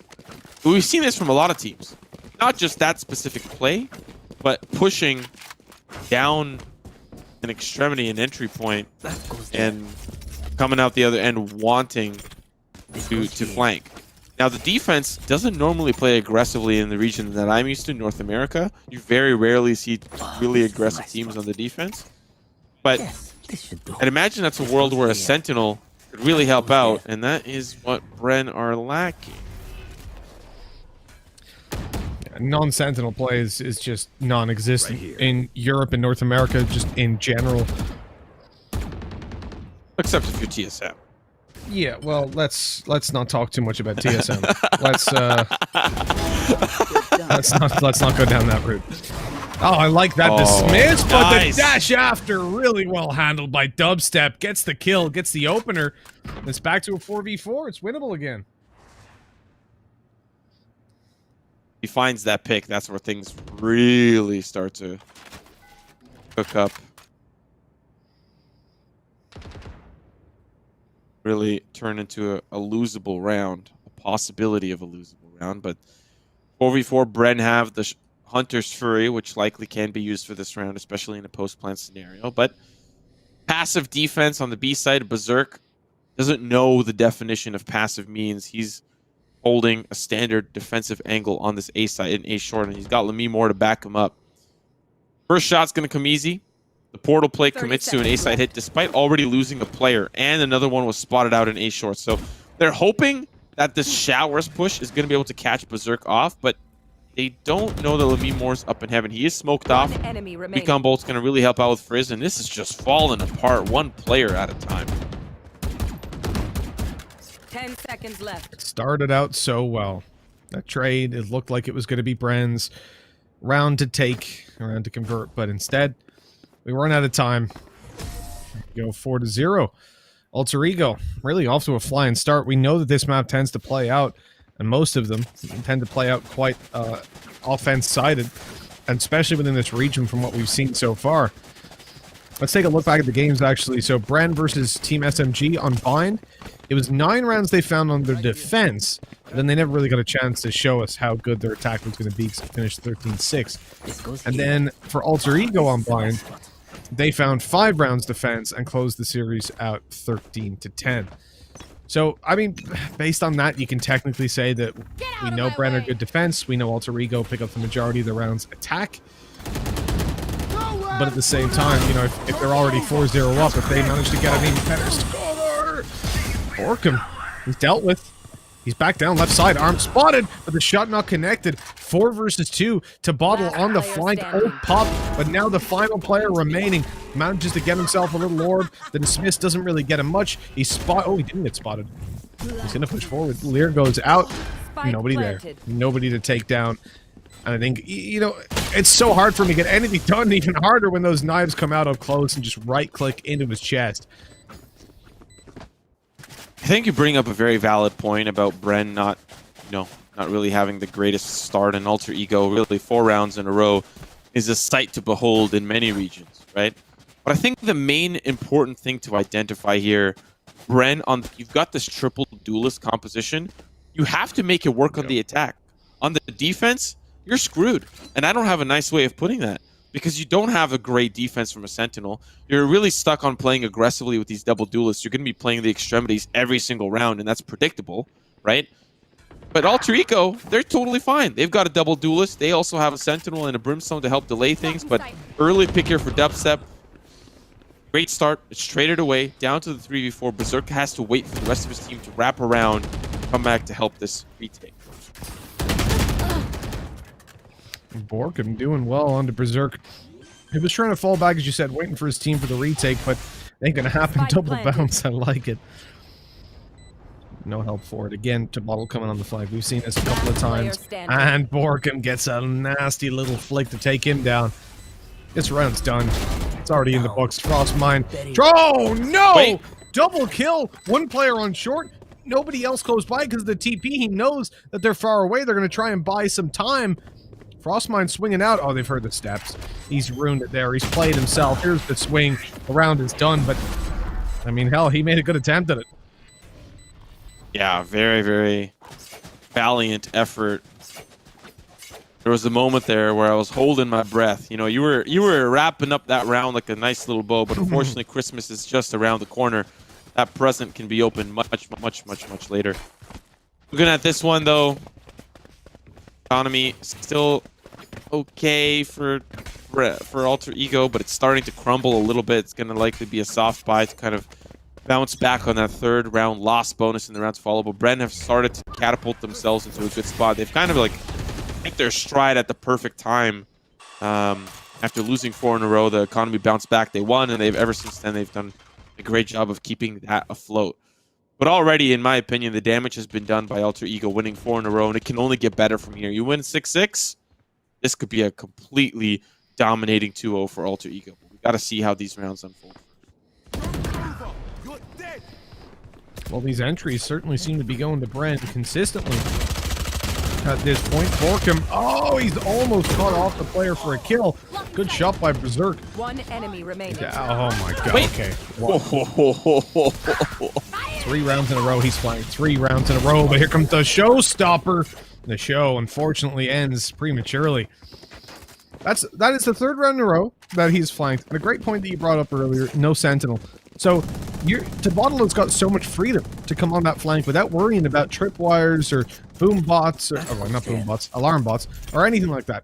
He's happy to just go, oh, no one's here, I can walk up behind them. And that's why we don't see people playing without duelists. This is a nice. Without Sentinels. I don't know, it's too early in the morning for me, even though it's 2:30 p.m. This is when I wake up. You know, one of the storylines that to me it felt like for the NA First Strike final was Duelists versus Sentinels. That's how I felt that series was. It wasn't TSM versus 100 Thieves. And we're actually seeing something to a similar extent here. This battle of compositions to what people prefer. To be fair, Bren are playing their, at least one of their duelists correctly. Phoenix opening well, and speaking of the devil, here he is once again. Now the flash comes through to Bottle, using the dismiss to escape, but he is just hungry for more. And so it is Lemmy Moore finding that frag for himself. There's another duelist in the window, and he's going to be taken down, smoked out in hookah. Guy Smoke's ready, but 3v2 is what remains, and that Spike's heading over towards that A site. It's on its way towards A.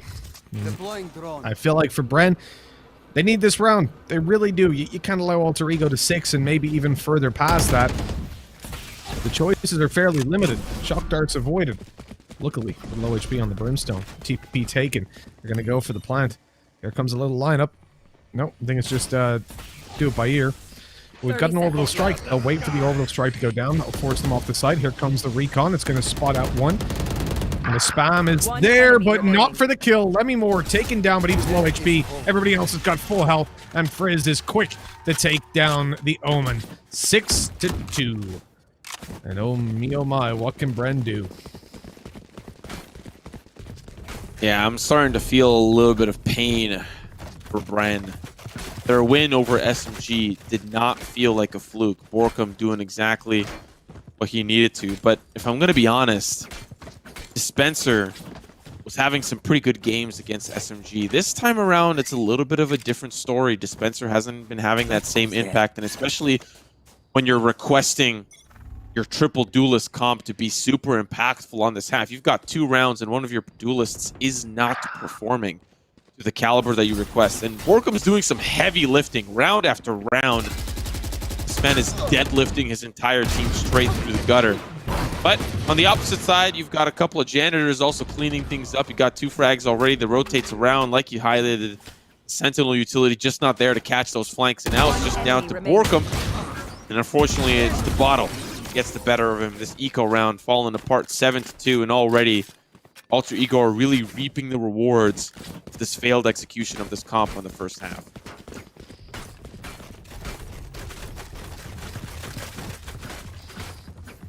And I can't come back and say, oh, well, Alter Ego chose sides, so, you know, maybe the attack will look better, or look worse, rather, and Bren's defense will look better, but everything is going against Bren. This composition, as you said, it's not built for defense. It's built for aggressive defenses, and we saw that work yesterday, but the problem is, Alter Ego, if they have so much of a lead, you cannot catch them off guard that many times.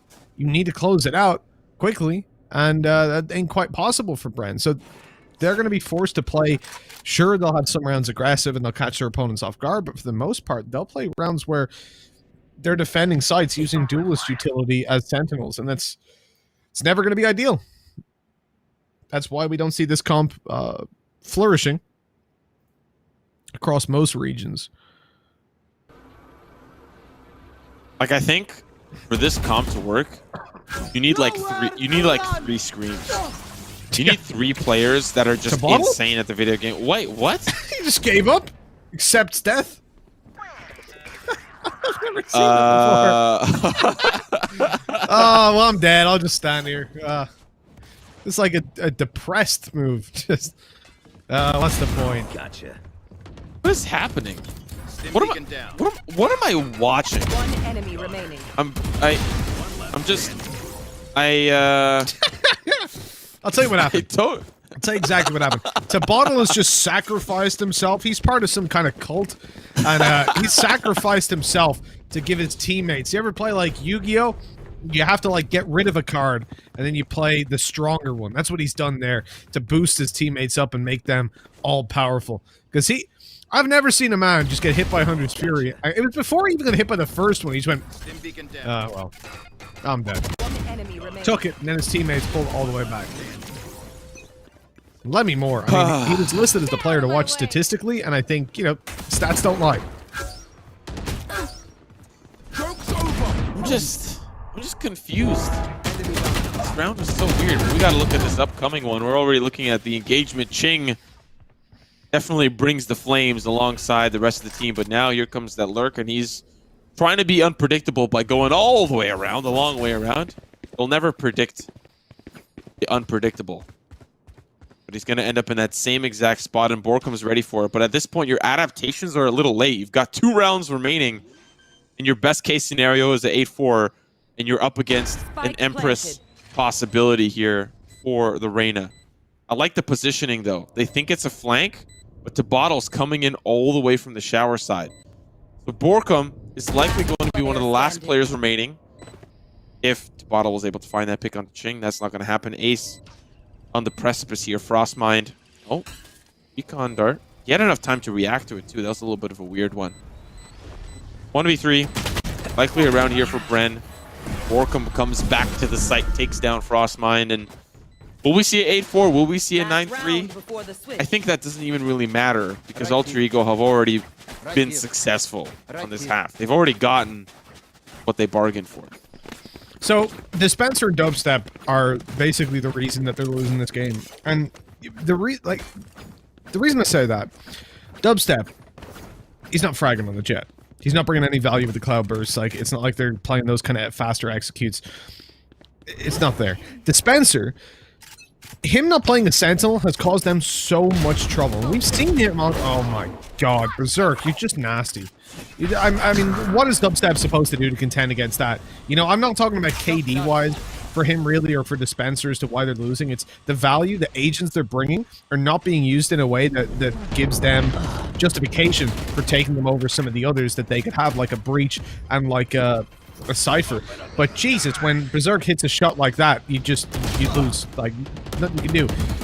But you could send your Omen into... Well, no, it's Berserk. Of course it is. Look, this guy's going to get another kill. Like, oh, no, he's caught with smoke out. Never mind. That's the room. Last player standing. 2v2. Down to Tabottle. And it's the last round of the half. And it's Reyna. One enemy remaining. Grab walk. Shot's going to be good in invisibility. He knows where he is. Oh, did he see him cross? That's the big question. Hot hands. Burning him alive. 82 HP and the 12 overheal. But the spike's down. How embarrassing. Will he play off angle? Doesn't matter. Borkum's just better. Borkum's just built better. He's built different. And he's got an anime profile picture, which means that he's probably doing some heavy lifting right now. There's this meme in North America that every time a team is losing, they all change their profile pictures on Twitter to famous characters of different animes, and that somehow provides them power to level up and win games. I've seen that. I've seen that in Counter-Strike a lot. You know, when I'm looking towards the that final round, Jesse Vash had a really good read on Tabottle. He had the playbook, because the playbook for Tabottle has been, are they going A? I'll push B. Every single time. He'll come on the flank.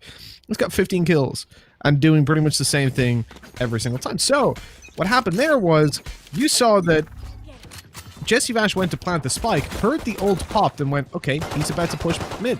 He's about to come behind us. He ended up dying, unfortunately, but he had the right read. And then Borkum, just a beast. That's the simple explanation. I can describe every player and what they're doing, why they're doing it, and then Borkum is just a beast. That's all you need to say. He's too good. And justification for him playing the Phoenix is there. I look towards the other duelists needing to be replaced, which isn't something I thought I would say ever. But yeah, I think Phoenix is a really good part of this comp because of the player, because of how successful he's been. But we need to see something else. And Tabottle, this is so aggressive. Wow. Wait, there's one more! There's one more. There's a 3v3. And they're just, oh my god, let me more! It's an absolute frenzy. 2 players remain. And the player's pushing through lamps. They know where he is. Close is what Chris is playing. Shot's going to be good, but unfortunately it's not enough. Down to the 1v1. Frostmind has the bigger brain. Swings around from Tetris and makes that perfect block fit. Likely going to be a 10-4 here. We'll see if Bren Esports force up. They forced up on round 2 in the first half. They may want to do so here. Or will they chalk things up to that gun round? If they do, there's a huge possibility that we'll be looking at a 10-4 here. And then we'll see 3 rounds left for Alter Ego to close out this second map and really put us in the position to see 2 2-0s in a day. Never thought we'd be looking at something like that. Lemmy Moore made a little smiley face with his knife, and that made me happy. Oh god. Oh Jesse. Oh no. He thought he was playing like what is it? The classic form of archery. It was like, you know the way typically archers are envisioned as long range when you think about medieval times, but actually they were used for close range fights a lot of the time because they could fire off. What was it? The Turkish archers were able to fire 3 arrows in the space of 0.6 seconds. It's like a machine gun. It's incredible. Obviously, then they would have to get more arrows, but they would have one between each finger. And right there, I don't know what Jesse was doing. He just walked down mid with the arrow drawn like he was looking for some headshots, but that ain't how it works in this game, unfortunately. So you'll typically recon from the site, not from in their spawn, and that's why. Also carrying on that story. Done a lot of history. I actually took a history class in university on Mongolia. Oh.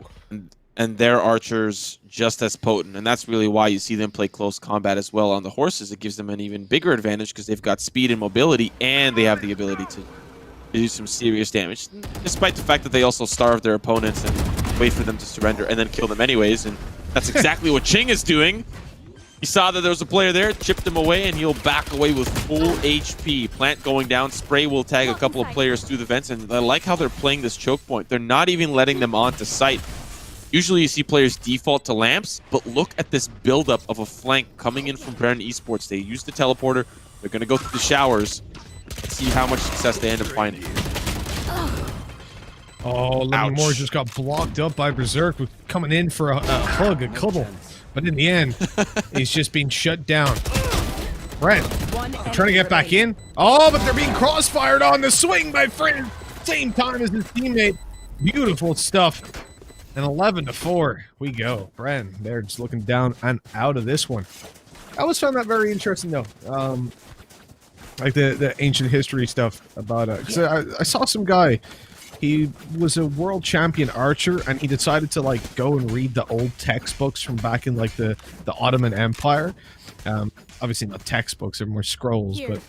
And he found the entry requirements for the Ottoman archers, like a standard archer, not some sort of spec ops guy doing backflips. This is just some dude who wants to be an archer in the army, and they had to be able to fire 3 arrows consistently in 0.6 of a second, obviously measured with sand.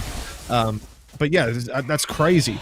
And so he learned it then. He went back and looked at all the pictures and like learned how to do it. Now he can like run, jump, do backflips, and go ba ba ba, 3 arrows real quick. Insane.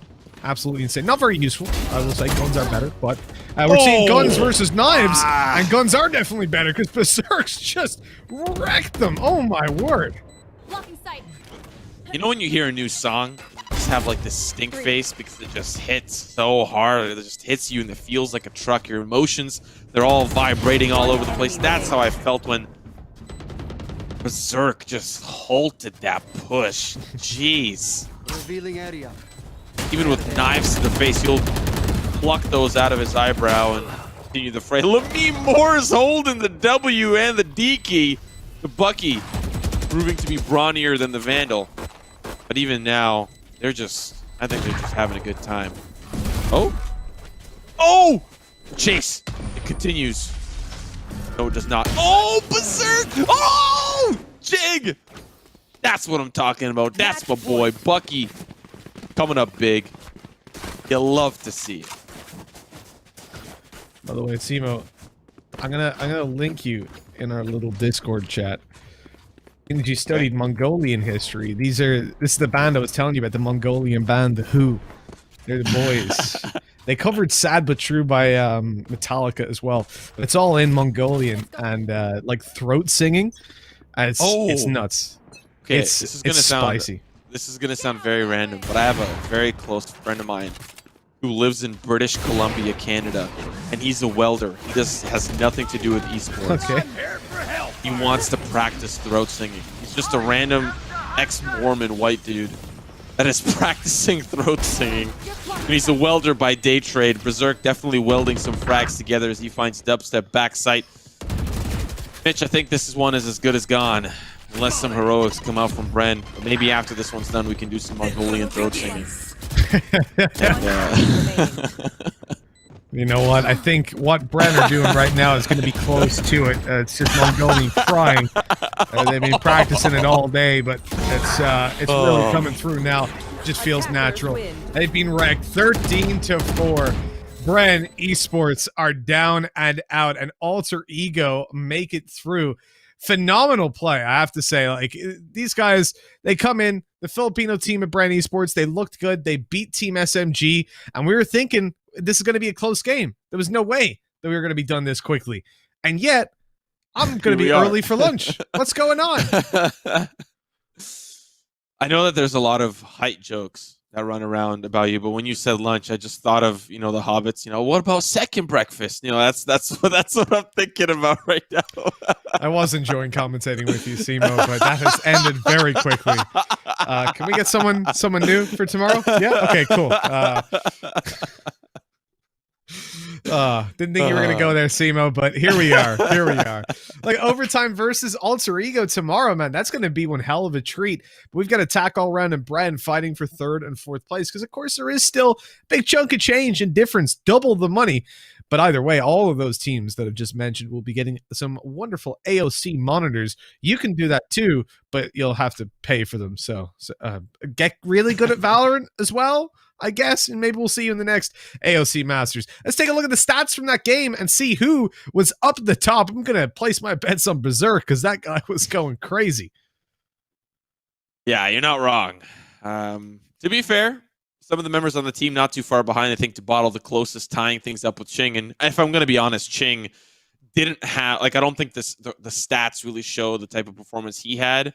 If anything, he really just popped off in the last 2 rounds and he catapulted himself to the top. It really was Borkum trying to carry his team from the depths of despair, but Berserk, Lemimore, and to bottle, man, these guys were nasty. The entire bind map, just absolutely nuts. Looking at the scores, and of course, Mitch, your predictions come to fruition, well, for the first time in this knockout stage. Berserk MVP and Berserk entry frag in, pulling up a phenomenal performance. 340 average combat score is just unheard of across that previous map, though. It was so one-sided that I guess you can see why that's happened. This guy was unbelievable. 21 kills, 6 entries, dashing forward on the jet and finding so much. The most impactful one for me was that long play when the Reyna had just dismissed, gotten around the corner, and he dashed forward like, "No, buddy, you're not going anywhere." There's no escape from Berserk's jet whenever he's on fire. And here's the brackets. As we've seen, a couple of teams drop down today. Overtime and Bren will not be making it. Sorry, excuse me. Attack all round and Bren, the red confused me, will not be making it through to tomorrow as well. Not to the finals, that is. There is a 3rd to 4th place decider, as we mentioned, that will be starting tomorrow with to determine the prize money allocation. $2,000 for the winner of that best of 3, not too bad, and $1,000 for the loser as well. So participation medals, but of course they have gotten this far across the last month of games. And then overtime esports versus Alter Ego. That will be how we conclude the entire AOC Masters Tournament. Overtime have looked really good today versus attack all round, but honestly, I think Alter Ego have been the strongest team in this tournament from what we've seen. Yeah, and it started, their journey started off with upsetting AHQ, which was, to be fair, your kind of prediction as the grand champion, or at least a team that would make it all the way to the grand finals. And I guess even if Alter Ego do end up winning, AHQ can kind of pat themselves on the back and say, hey, we lost to the grand champion. So technically, if we were on the opposite side of the bracket, maybe we would have made it all the way through. There's no way to, of course, tell. But yeah, really digging this Alter Ego team. Berserk has been a beauty to watch. And I know that you don't normally like duelists, or at least the way that they've been used, but Berserk, I think regardless of what you put him on, he's going to be playing the same. Jet just gives him the freedom to use the tailwind and the updraft to get to different places that most agents cannot. But nevertheless, the aggression is something that is just within the team's DNA, pushing the extremities on the defensive side. And really, I wonder how overtime are going to deal with it tomorrow, other than except Juju doing the exact same thing. Juju versus Berserk is going to be insane. It absolutely is. If he's turning up, if he's on fire, that's where we can really see some big battles going on between the Jets. As much as I'm not that big a fan of Jet main play in general, I think between these two, they'll put on one hell of a show. We've seen the dash updraft ultimate plays all day long. I'm looking forward to seeing them have the sort of Dragon Ball Z fight midair between them. But you know what? That is the end of the games for today. It has been an absolute pleasure taking y'all through this and casting with you as well, Simo. Luckily, it ain't over yet because we get to do it again tomorrow. As I said, Bren versus Attack All Rounds, how we'll start the day, and then we move on to Alter Ego and overtime for the grand finals to determine who is going to be El Champione of the region. I think that's the right language. Close enough. Let's close it out there, though, Simo. It's been a pleasure. We will catch you guys back here same time tomorrow to determine who is going to be taking the biggest chunk of change, the $5,000 home with them, and who will be the master of the AOC tournament. We'll catch you then. One enemy remaining.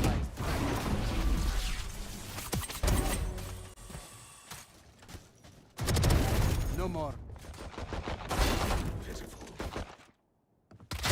Enemy down.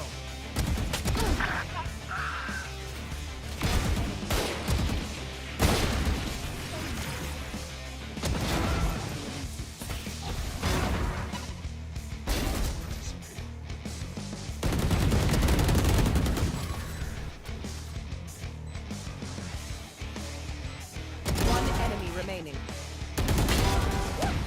Okay, big break, guys. Nowhere to run. Hasta remove.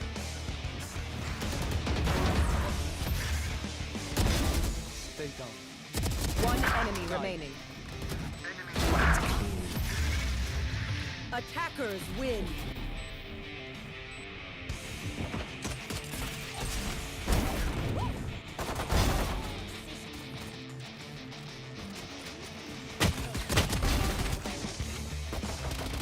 One enemy remaining.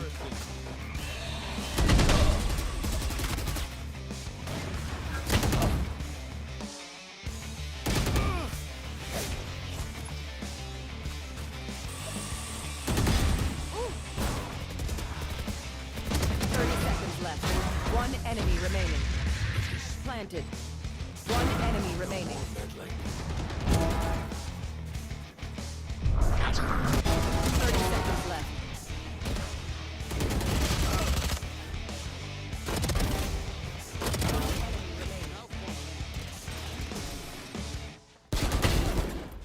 30 seconds left.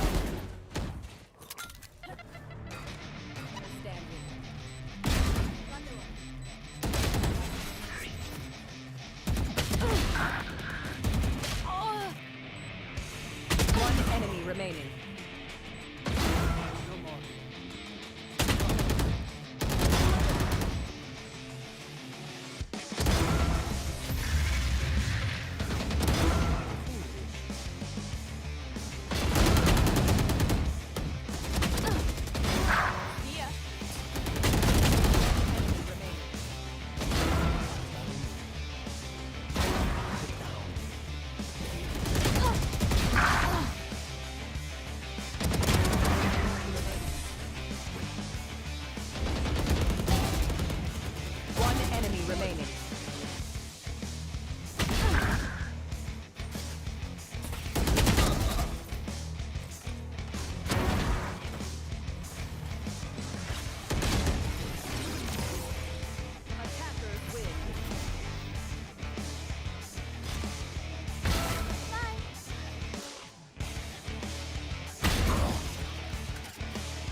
Attackers win. Place out of my way.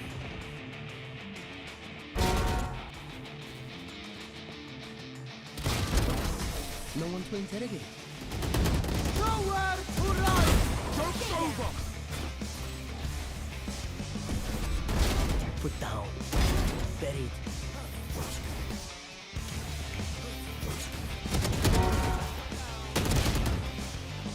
One enemy remaining.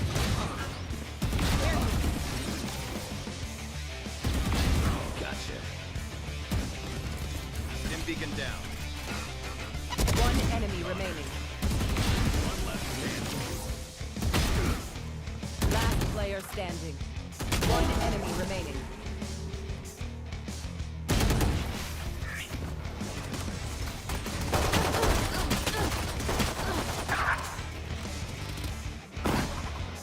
One enemy remaining. There you are. Finish it.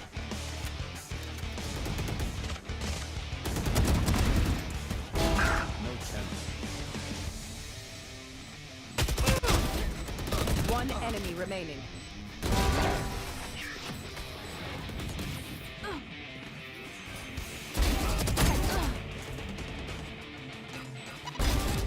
Three.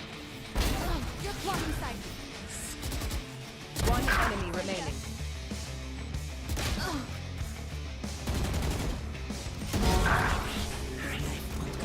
Attackers win.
Let's build a dog out of sticks and